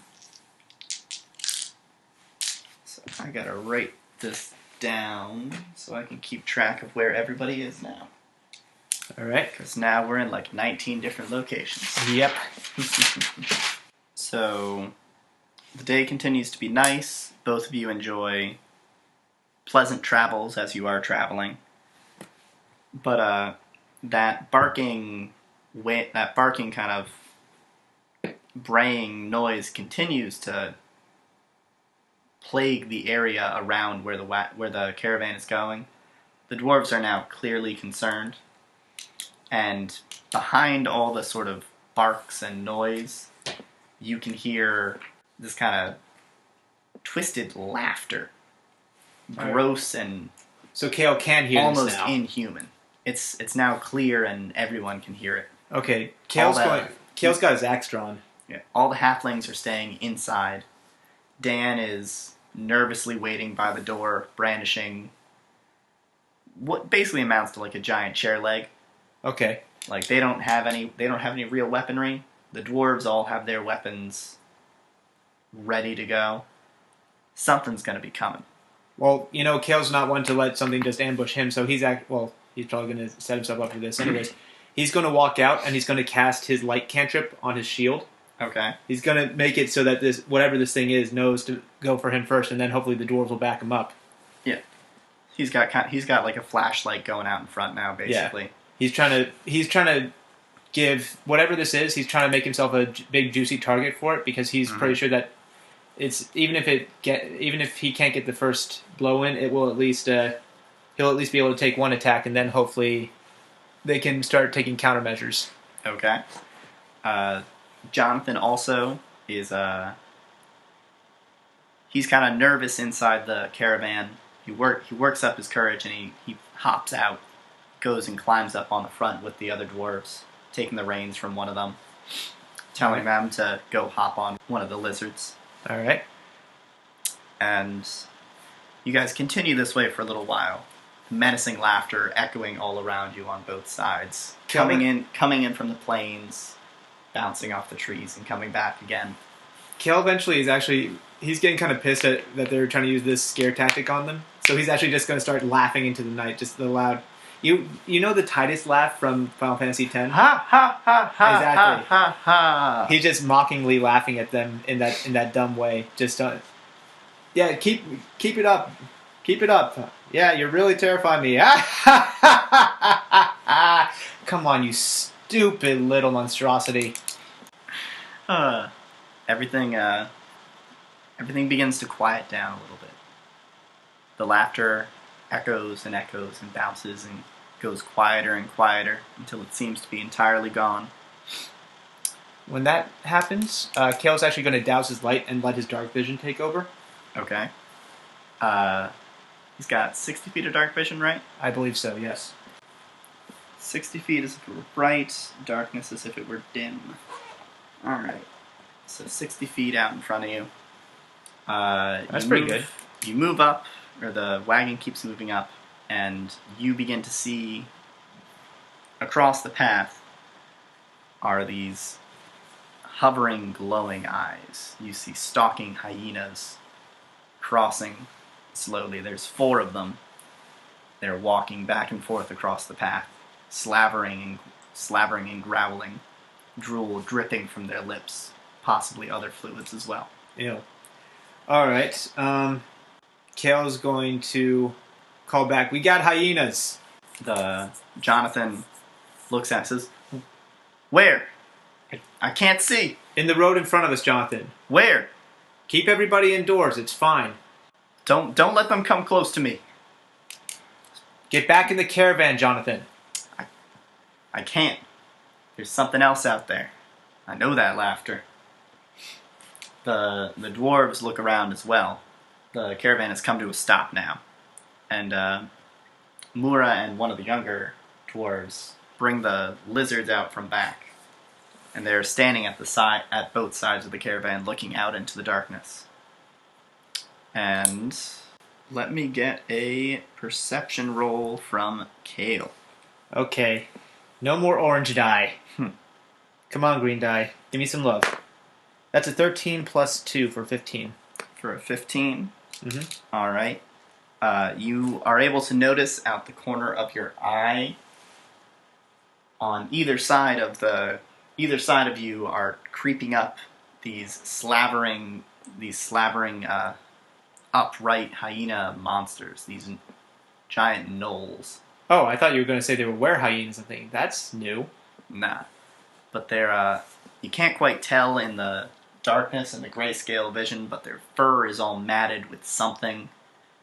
Flies and animals are buzzing around them, or flies and other insects are buzzing around them. Their armor looks scavenged and bits and pieces put together with God knows what. Each has a big wooden shield on one arm and a large, pockmarked, old rusty sword in their other hand. All right. They're similarly slavering and growling, and as they see you notice them, one starts to giggle. The other one starts to laugh in return. They're howling. The hyenas begin to laugh. And as that happens, we will roll initiative. All right. Kayl looks over at the hyena that started laughing first. Mm-hmm. And he says, "You die first." Lordy. He rolls an 11. It's 11 minus 1. So he's 10. got a 10. All right. Tur, why did you leave us right before the encounter? Because there was a different encounter coming. Fair enough. You and the dwarves and John are all surprised for this first round. You don't have the light on anymore, right? Yeah, I took off the light. Okay. but you did just threaten one of them.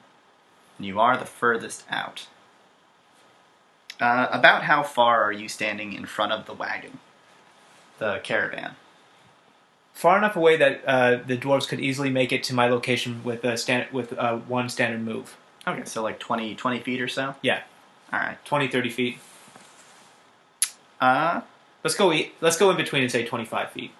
So, first up is the dwarves. They're surprised, so they don't get to do anything. Then the hyenas. They're surprised they don't get to do anything.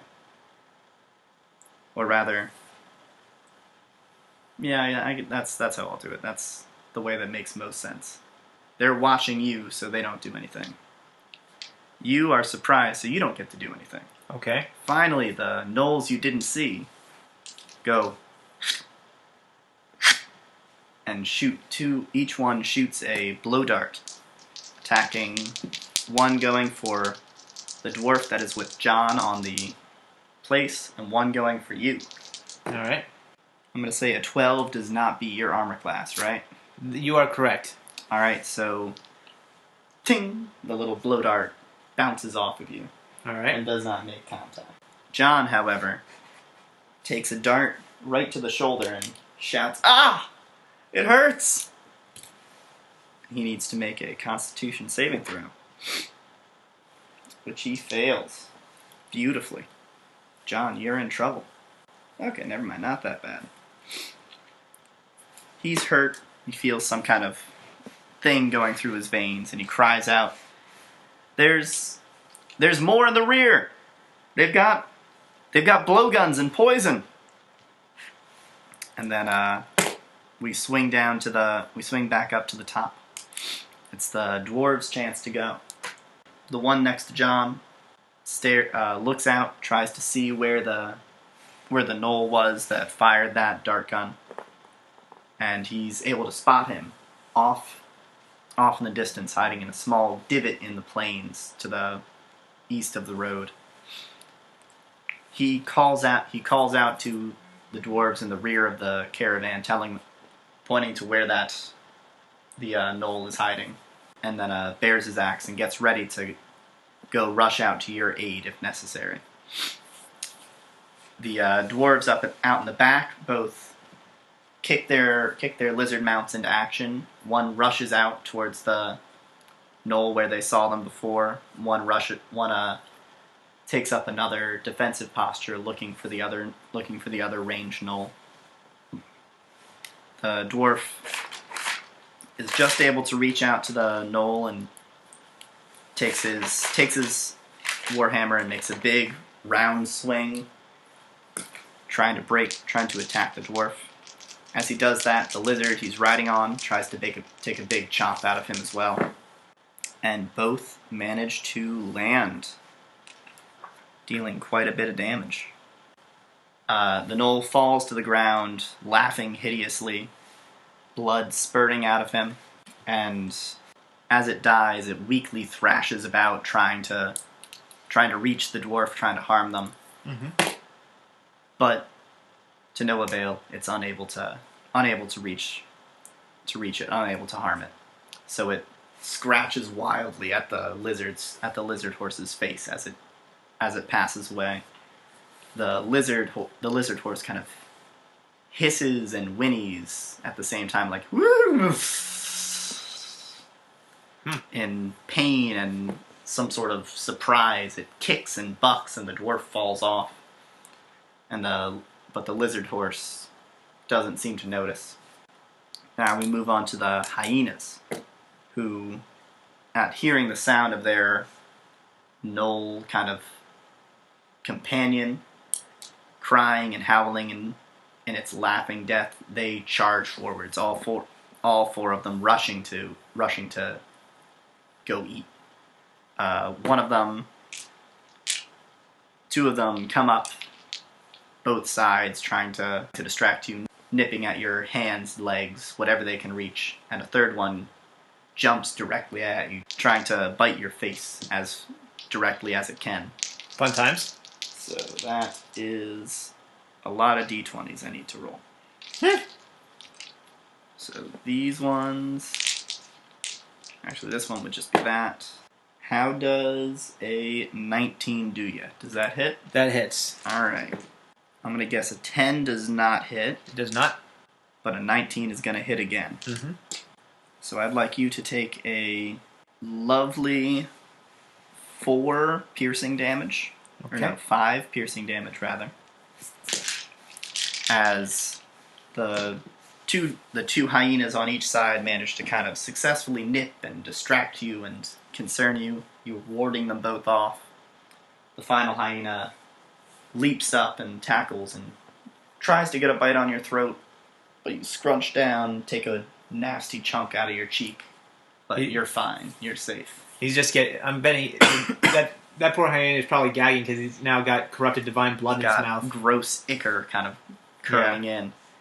I am surprised the halflings didn't ask about or maybe that just came up at dinner, but not asking about the scars / tattoos. I assumed you just kind of dramatized it in your bardic stories. Yep. Made it some sort of cool element. Yep. The last hyena rushes past you, trying to go attack John. You get an attack of opportunity on this hyena if you would choose to do so. I would do so. All right, go ahead and make a roll. With my axe, that's a 16. All right, that'll be a hit. All right. With your strength modifier, don't even bother rolling damage. It dies. Oh, cool. Wow. It's got less health than your strength mod. Jeez. So it tries to run past, and I just drop my axe low, and it just runs right into it. You're kind of like dealing with this hyena on your face. You've got these two things buckling you at the side, but you see a flash go behind you. Just whoosh. Yeah. Axe goes right out and chops it right down. You're talking bisect, like when Ruby goes after a Beowulf, or? I was thinking more vertical bisection. Ah. But I like it. Whatever way you want it. No, I like the vertical bisection. So now it is your turn. You're surrounded by three hyenas, laughing madly. One is directly on top of you. Am I pinned, or? No, just kind of, it's like on its hind legs scrabbling at you. All right. I will take my attack on the one that is on top of, or that is scrabbling on me. That's a 13 plus 7, so it's 20. That'll be a hit. All right. So that one is down as well. Cool. Got 2 hyenas out. I really wish I was 5th level for this encounter so I could make that extra attack. That would be nice. If only. Right. Anything else for your turn? I don't want to give them an attack of opportunity. And the less the hyenas can go after the caravan, the better. Right? I'll let the dwarves deal with the gnolls until I take care of the hyenas. All right. So the other gnoll you did not see again takes a shot from the shadows. This time he aims it at you, trying to sting you with his vicious darts. All right. All right. The dart goes whizzing harmlessly by. You can hear it past you and lands somewhere down the road. But you still don't see where that hyena or where that gnoll is. It cackles madly as you can hear its footsteps repositioning somewhere out in the darkness, out beyond your pale of vision. In response to the dart and the subsequent cackling, I'm just going to... Enough with the bloody darts! All right. Ooh, John gets to go. It's John's turn. What does John even do? John stands up, still terrified. He cannot see anything. He can't tell what's going on. He's afraid. He heard the crunch. He heard a vicious bite. Your kind of reaction of pain. And he's got this like big heroic guy. Sounds like he's getting hurt out there. He can't tell if the other enemies are getting hurt.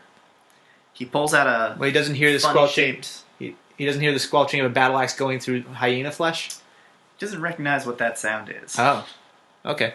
He's not a big warrior. Fair enough. But he does pull out a strange wand of some sort. Huh.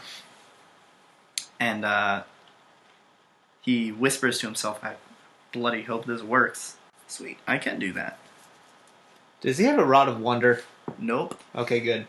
He twists a few dials, changes a few things on the wand, and then presses a button on it, and points it up towards the sky, and out from the tip of the wand bursts a glowing ball of light. Huh. It shines incredibly brightly, creating a dazzling display, and it floats up into the sky, creating a hovering sort of mini sun. Interesting. Up in the sky. This creates a 60-foot area, or a 60-foot radius sphere of bright light that extends out to 120 feet of dim light. So now pretty much everything in the area is illuminated. Cool. The area of road. The knoll is shown where he was hiding now. You can see the two other knolls with their axes. You can see the hyenas next to you. The dwarves can see everything now. The lizards can see pretty well. John shouts, "Thank God I can see now. At least now I won't go down without a fight." And he kind of brandishes the wand, looking around at all the different enemies, and he now looks even more scared. But why do you think I turned out the lights? Kayl yells back, because talking is a free action. Aha. But now it's the other two gnolls' turns. One of them is surprised and frightened by that sphere of sunlight that has come out, and he looks towards the one who cast it and charges towards him, getting all the way up to the caravan. But before he is able to take a swing at John, the dwarf that was standing by steps forward and intercepts him, attacking him with his great big warhammer. Nice. And he strikes him deftly right in the leg, crashing that leg out from underneath him. Yeah. Whew. Dealing a hefty blow to our gnoll friend here, and stopping him in his tracks. The gnoll is unable to move forward, and he cries out in fury. His mouth kind of distending, slightly opening in a monstrous fashion, and in rage he reaches forward and simply bites the dwarf as hard as he can. The bite makes it past the dwarf's warding hands holding the warhammer, dealing a not insignificant chunk of damage. Alright, on to our other gnoll friend. Alright. He charges forward and assaults Kayl directly. Unlike his friend, he's not struck and hurt and confused. He properly takes his rusted, disgusting sword and swings as hard as he can, trying to basically chop your arm off if he can. Alright. Hey, he has no abandon. He's not caring if he hits one of the hyenas that are braying right at your feet. Doing his best he can to hit you. Oh! And he crits. Oh boy. That's fun. So I would like you to take 11 damage, please. Nice. Alrighty. There it is. And now we are back up to the top of the order. Okay. The dwarf who was over by the the lizard horse that took down that first gnoll is trying to calm down the lizard, but he hears his dwarven brethren cry out in pain, and turns and looks and sees him get bit by the gnoll, and he uses his entire turn charging over, trying to get close to that dwarf to take up some sort of defensive position for him. The other dwarves similarly abandon their defensive position of the caravan to go protect their dwarven brethren. All four dwarves are now surrounding John and the bitten dwarf on the front of the caravan. They're waiting, ready. If anything comes to them, they will take it out. They're not going to let anything hurt their ally here. Okay. So now we go to the remaining. You took one down, 2, 1. The remaining 2 hyena, who are both right next to you. Right. And they both do their best to nip and bite and gnaw on you as much as they can. Alrighty. Does a 17 manage to hit? Nope, I am at an 18. Alright. You are able to fend off both of these hyenas. They're like gnawing on your armored leg or the mail covering your arm. Your shield is just kind of bashing one back repeatedly, keeping it off of you. You kind of do that thing where you push against it and then let it go forwards for a moment, push back. So I feel like Kayl, with bravado, he'd be laughing at the one trying to bite at his leg and just say, "Stop it, that tickles! Down, boy, down!" As he's nudging the other one away with his shield. Lordy. But now it is Kayl's turn. You are contending with 2 hyenas and 1 large, unharmed gnoll fighter. He's absolutely dreadful smelling.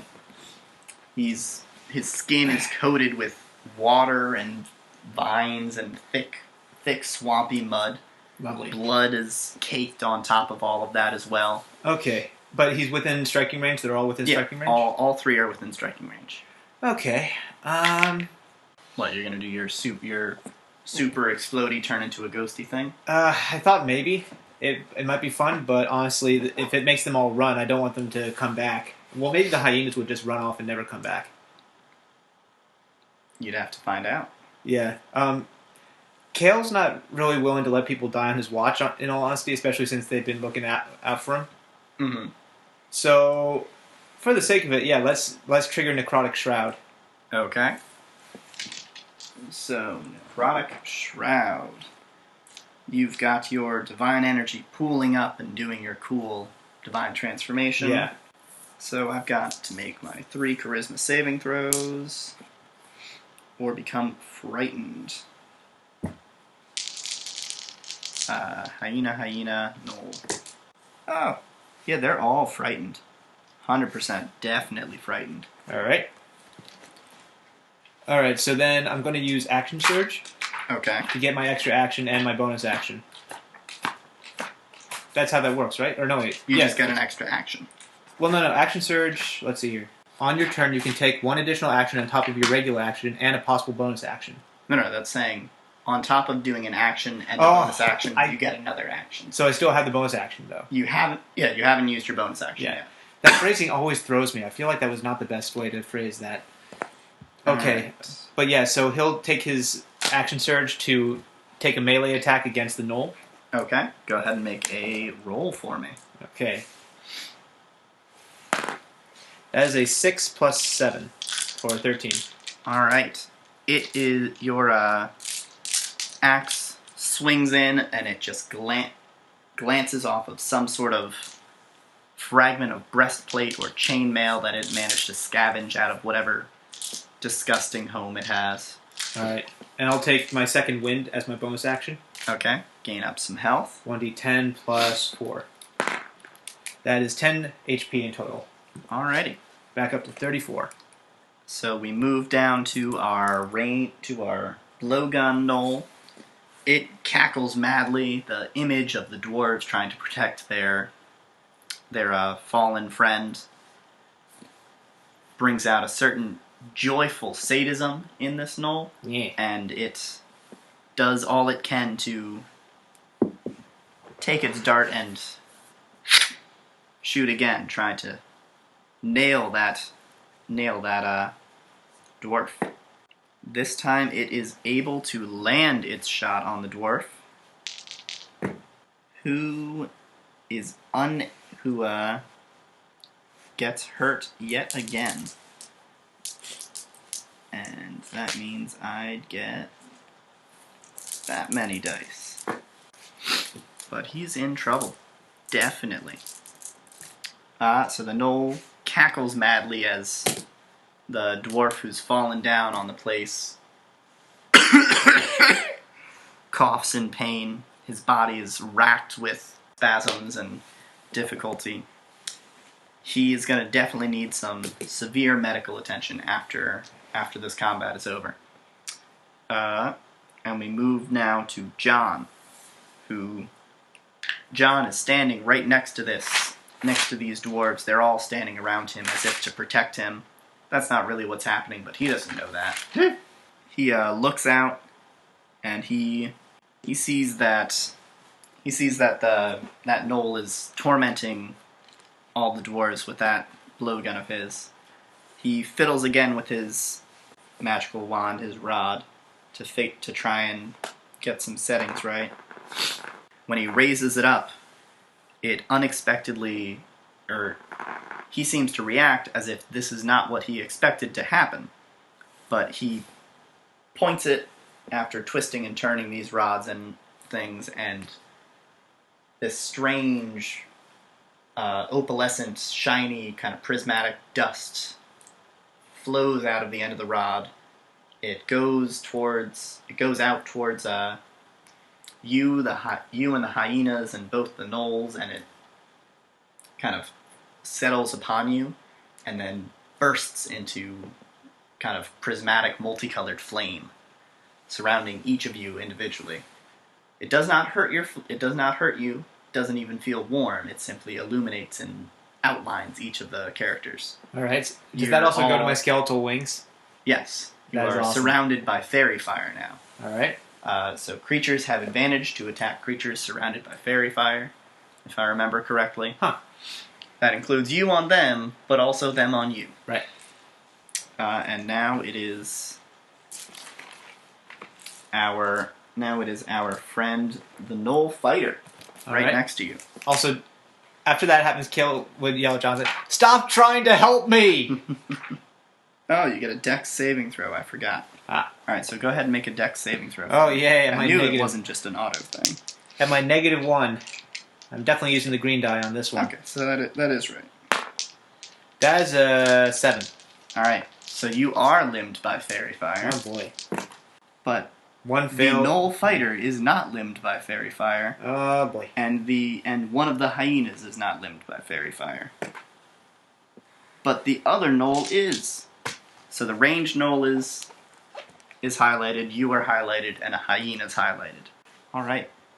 Well, with you all ghostly and scared, and scary, and now lined by fairy fire, which makes a strange, echoing, like warm and pleasant contrast to your scary skeletal wings. Yeah. It's very confusing, but they're still terrified. The fighter would love to have the advantage from fairy fire, but it's canceled out by the disadvantage from being frightened of you. But he reacts in pure instinct and tries to snap you in his jaws, biting onto your shoulder as best he can. Ooh, so close but so far. He gets a 16 to his bite. You manage to shrug him away, stop him from getting you. And what kind of armor do you have? Chainmail. So that should be that. Okay. I'd like you to make a Constitution saving throw for me. Okay. That's 17 plus 4. All right, you're good. No worries. All right, cool. Don't even think about it. Definitely nothing gonna happen there. And we go back up to the dwarves. So, we're up to the dwarves. Dwarves continue to hold their defensive position. One of them brings out from underneath his armor a small vial, and he feeds it to the fallen dwarf.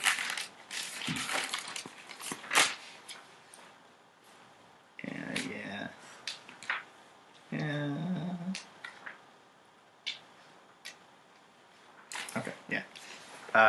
Trying to help him stabilize and recover. Another one pulls out a hand axe from his back and flings it at the illuminated knoll far away, trying to take it out as best it can. Alright, he manages to hit. It glances off the knoll, harming him a little bit, but the knoll cackles again. It is fine.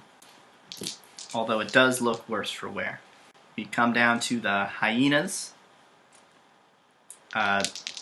they are now beginning to be a little bit too scared. They're hesitant. They're starting to back off. They're not as bloodthirsty as the gnoll companions they have. One of them takes a half-hearted kind of nip at you, unable to pierce through your armor. The other one actually begins to run away. Would you like to make an attack of opportunity as it is running away? I would indeed. All right, go ahead. That is a 17 plus 5 or plus 7. That'll be a dead gnoll then. Yeah. Or a dead hyena. Right. We come down to your turn now. There's now just the one-limbed hyena and the normal gnoll fighter next to you. I will fight the gnoll. All right, you're hurting the gnoll. Go for it. That's a crit. All right, go for it. Kayl gets a crit. Double damage. All right, double damage. So that's a 2d8. Yay, Kayl got a crit, and nobody in his party was there to see it. Oh yeah, and don't forget to add your necrotic damage. Oh, right. Yeah, it's your level of necrotic. Right. So 2d8 plus 5 and then plus another 4, so that's plus 9. In total, plus 6. That wasn't as exciting. So that's 15 damage, right? Yeah, that's 15. No. It's... Yeah, 15 damage, sorry. It was plus 5, 9 plus 6, yeah. Sorry. All right, you are able to take out the gnoll. Yay! As a last-ditch effort, it kind of scrabbles and scrapes and tries to grab you, but it doesn't manage to find any purchase with its gross, disgusting claws. As the necrotic energy just starts to coalesce through its bloodstream. Mm-hmm. It howls in laughter as it's dying, crying out with a nasty, gross, kind of unpleasant squeal. Yeah. These gnolls are nasty business. They're not fun. It comes down to the Lightfoot gnoll, who, seeing his ally dead, the hyenas running away cowardly, it charges forwards recklessly with a wordless howl coming from its mouth, and it tries to dive in and give one last kind of parting bite to the dwarf they'd hurt so much. Luckily, the other dwarves managed to kind of put their bodies in the way and block it. Alright. As it charges up, all three of them try to swing their warhammers to crush him down. Yikes. 2 of the 3, Mura and one of the other dwarves, managed to connect, and they crush the gnoll down onto the ground. Its head bursts open, and its cackle continues weakly until its body can no longer push out air. The hyena yelps in fear and tries to run away from you. No. Sorry, Mr. Hyena. Try and take it out. Combat advantage, right? Mm-hmm. Because it's all limbed in fire. Either one was a 5. All so, right. well, that's a 5 so plus... what's your bonus? Plus 7. All right, you hit. Oh, sweet. Yeah, the hyenas are not very tough. And that is a dead hyena. All right. You managed to protect the caravan fairly well. All that happened was John got shot by a poison dart. One of the dwarves got pretty heavily taken out by a big bite from a gnoll, and you got hurt a little bit. Meh. Still nothing to be worried about. Yeah, I'll be fine. It was a flesh wound. Excuse me. So the caravan is kind of stopped, and everyone decides maybe we should make camp for the night. This might be it. We might not want to keep going. Before I come back, I'm going to dismiss my necrotic shroud just so nobody has to look at scary Kayl. I can dismiss it, right? Before it clocks out? Pretty much. I don't think there's almost anything that you can't stop before it runs out. Okay. Alright, so you turn that off. Everybody inside was terrified, but they are all so amazed at your bravery and at John's bravery for going out there. They celebrate the dwarves, and Mary and Jordan demand to bring bring the injured dwarf into the cart. They won't let him stay outside. Before he goes in, Kayl's actually going to use his ability Healing Hands to give him a little health boost, +4. All right. It's not that big yet, but eventually Healing Hands will be somewhat useful. By level, I'm pretty sure. It's equal to my level. All right. He is still pretty hurt, and he looks kind of fevered and desperate. You think there might have been something on those gnolls' fangs. Yeah. Something foul. I believe it. It'd be really great if we had a knowledgeable person around here. Maybe someone who knew about nature, the natural world, or someone who's a wizened old wizard who could be a mentor in this sort of situation. Yep. This is why you don't split up the party. We split the party ages ago. I know. But, so you survive the conflict. You don't hear any of those haunting, ghastly hoots and hollers anymore. It seems like that was all of them. Alright. The dwarf is able to be nursed to some measure of health. All the halflings insist on staying up to keep watch on him to make sure they can give him anything he needs, any medicine, any water, any health, or any help they can.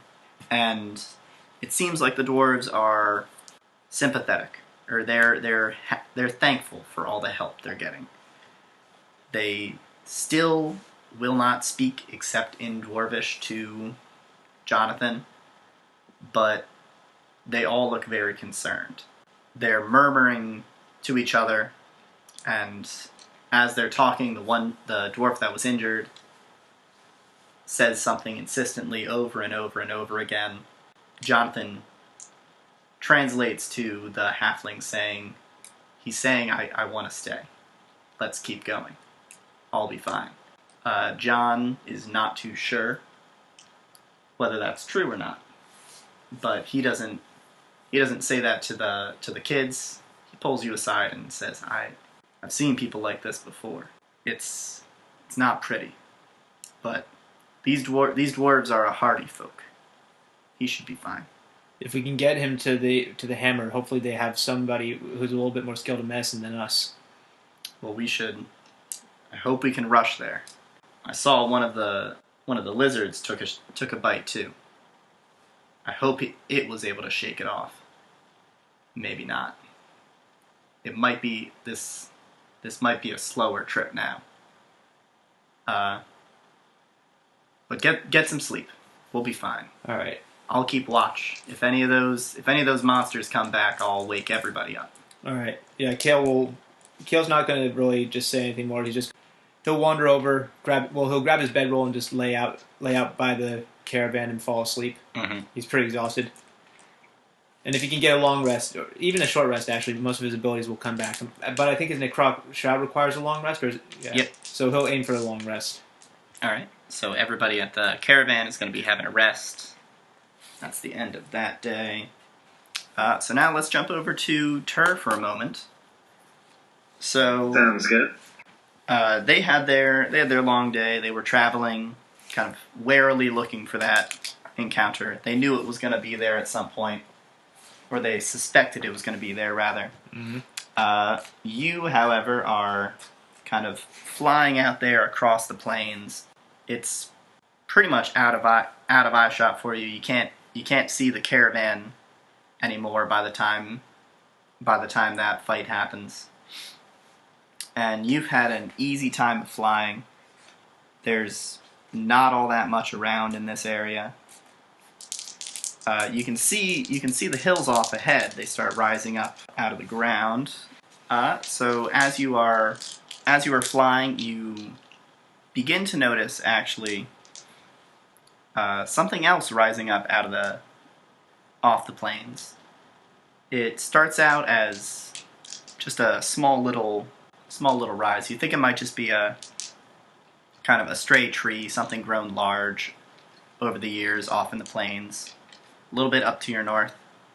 But as you continue to fly eastwards, it starts to look more and more like a large tent. It's pretty noticeable. It's pretty easy to see.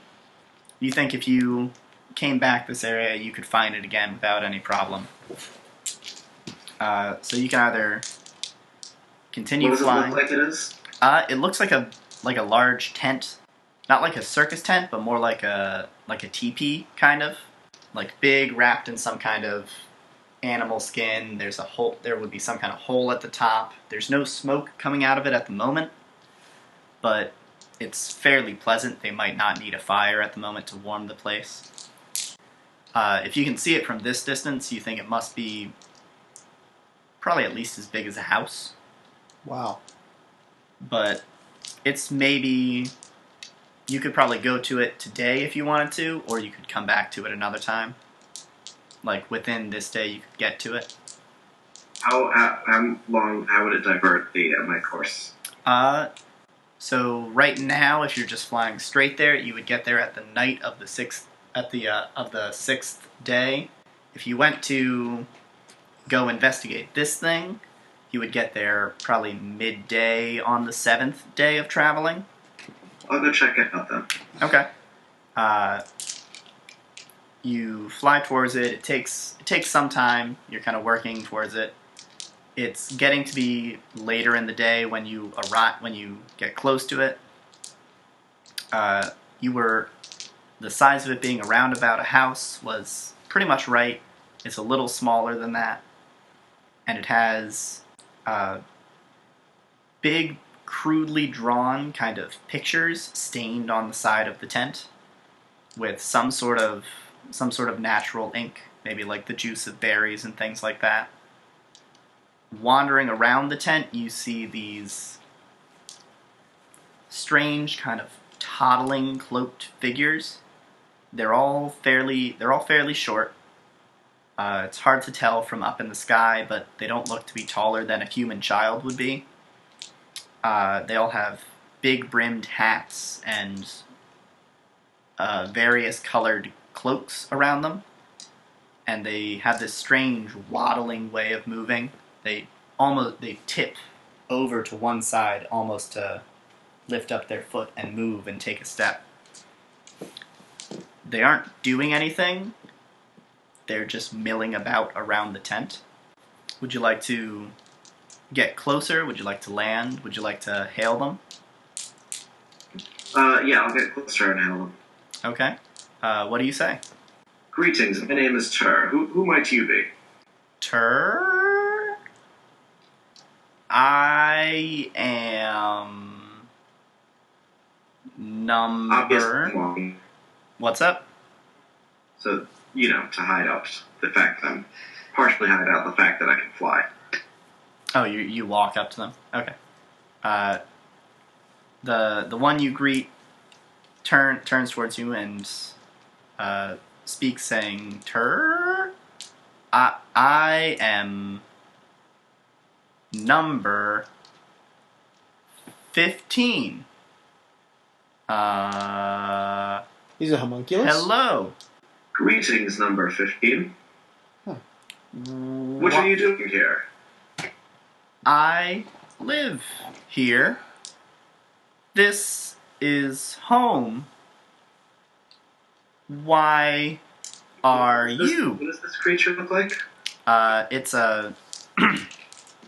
it's kind of a dark, sort of blobbish creature. It looks vaguely human-esque inside of its cloak, but it's black and misshapen. It's got a large kind of pointed hat, and its number 15 is in a dark red kind of cotton cloak, cotton robe sort of thing.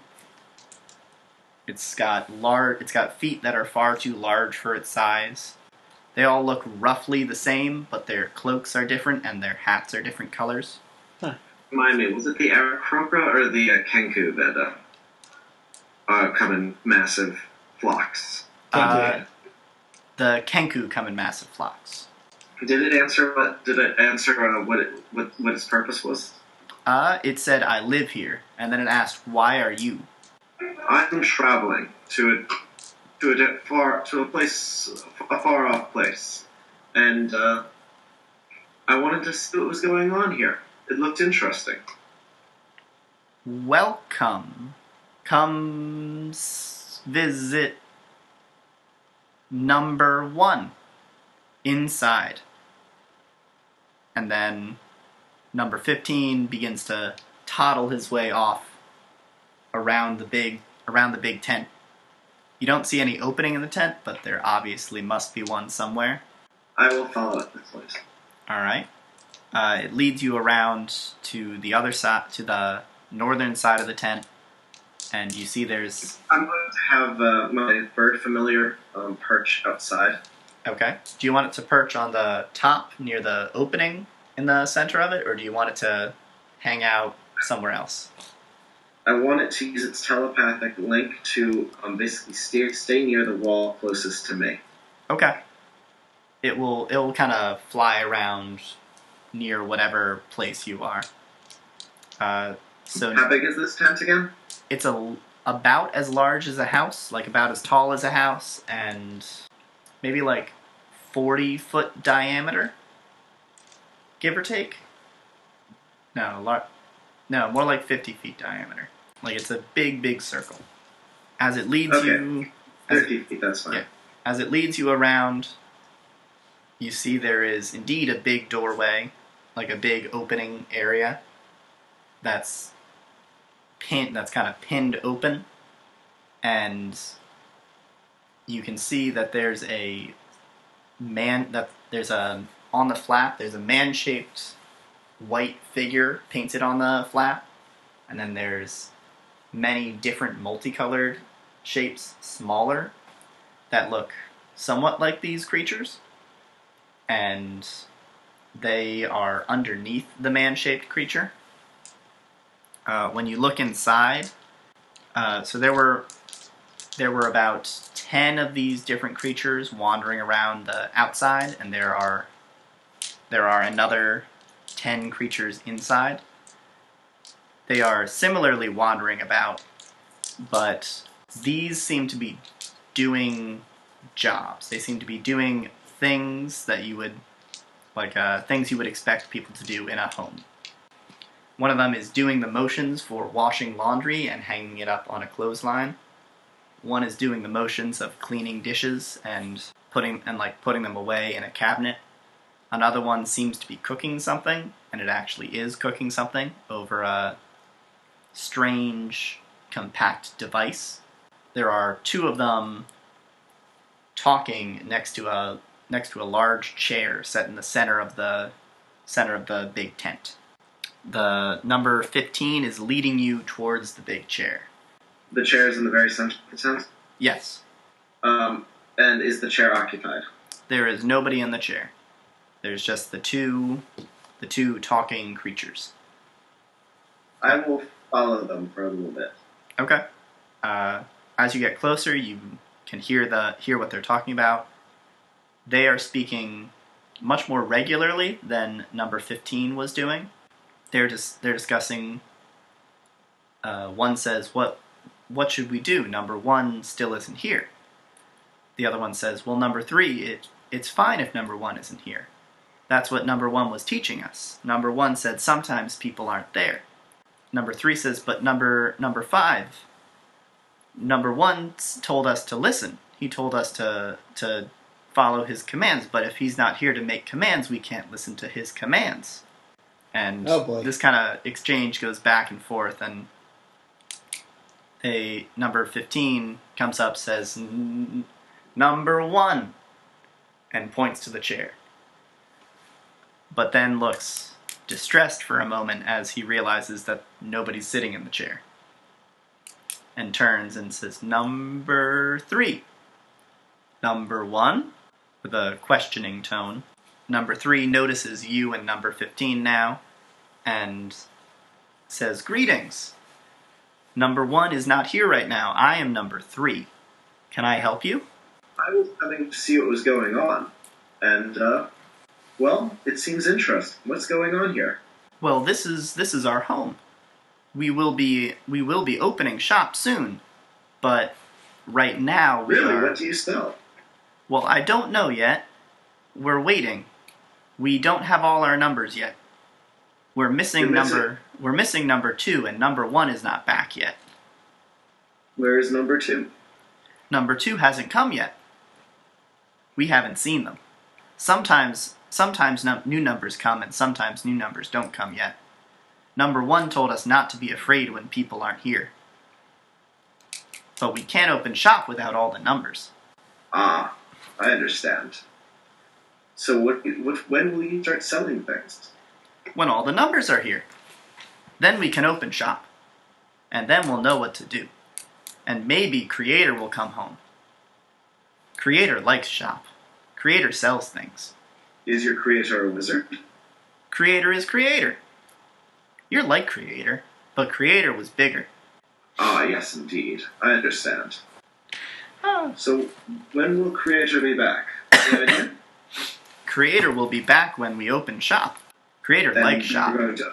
And you will open shop when the Creator is back? Yes. All the numbers will be here if Creator is here. Creator will bring the last number. I understand completely. Thank you for your time. I don't think there's anything else for me to do here, so I'm going to leave. Okay. Alrighty. So they're here, there's that. That opens then.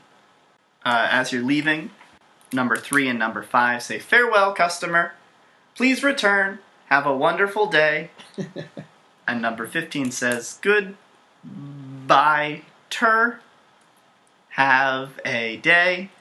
You have a day too, number 15. And with that, 15 walks you out of the tent and resumes his rounds around the tent. It's getting to be later now, but not quite darkness. So you could come to rest if you wanted to, or you could resume traveling a little bit.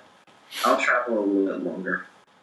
Whenever you do decide to settle down to rest, does Tur have any pockets?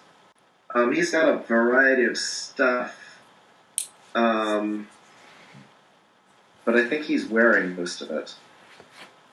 Okay. Does he have a satchel or anything that things to carry things in? Or does he just wear all his stuff? I'm checking his inventory. I mean, he has to have a place to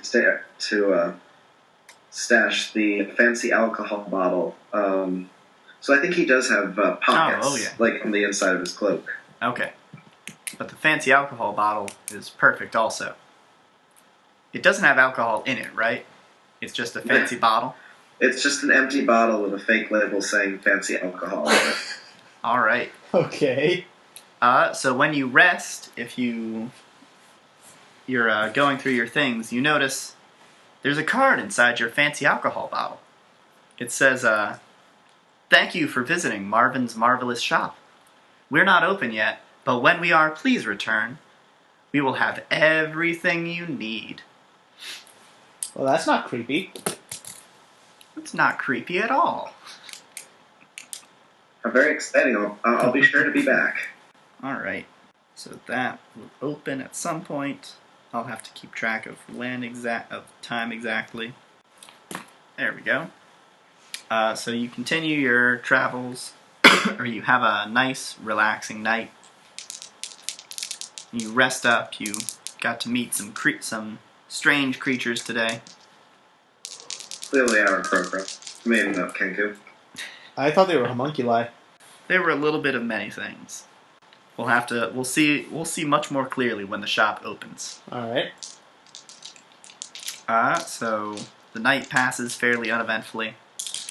The sun begins to shine the next day, and as you look out around you, the tent is no longer present.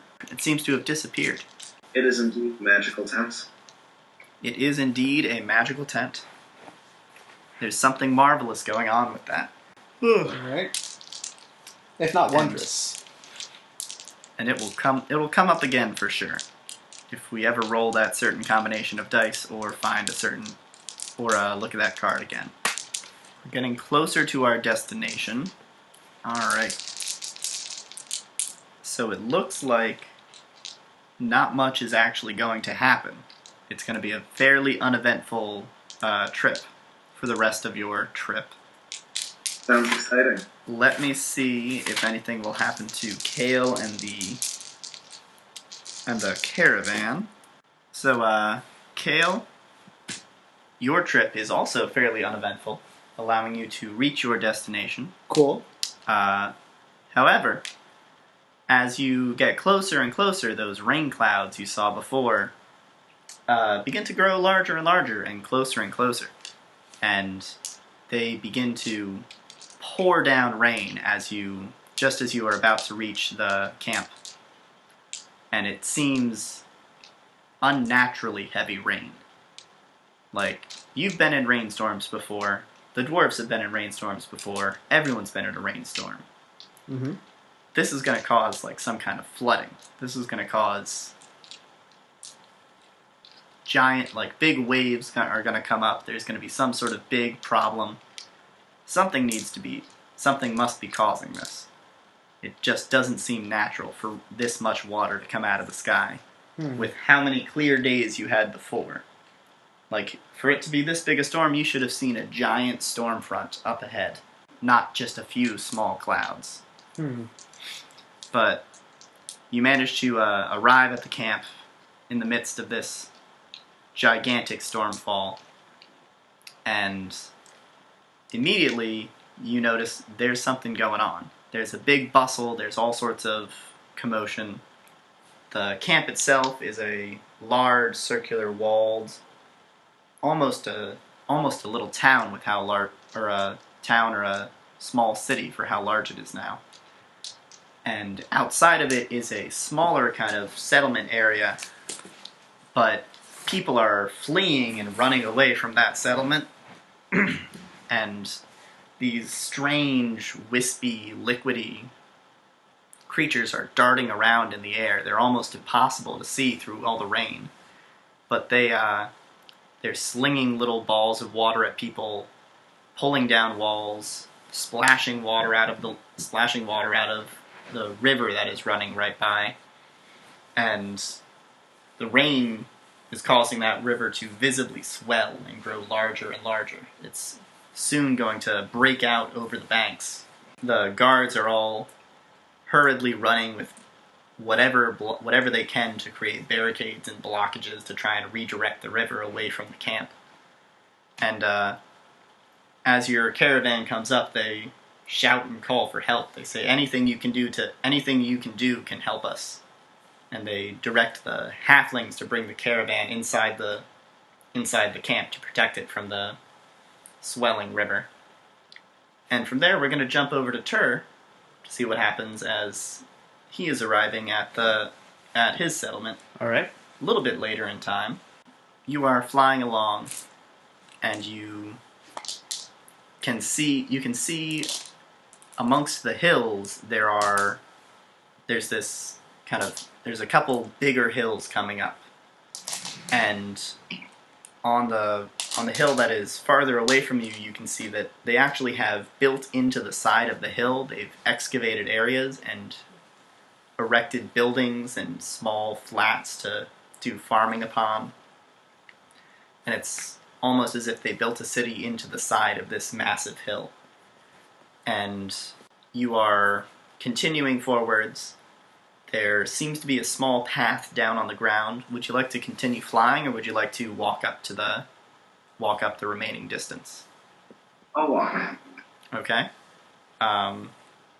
You're walking along, and as you come up to this gate, and there's a large kind of stone, think Stonehenge, that style of two stones, stone laid across the top, standing above the road, and it's between the entrance of the entrance of the valley of the two hills.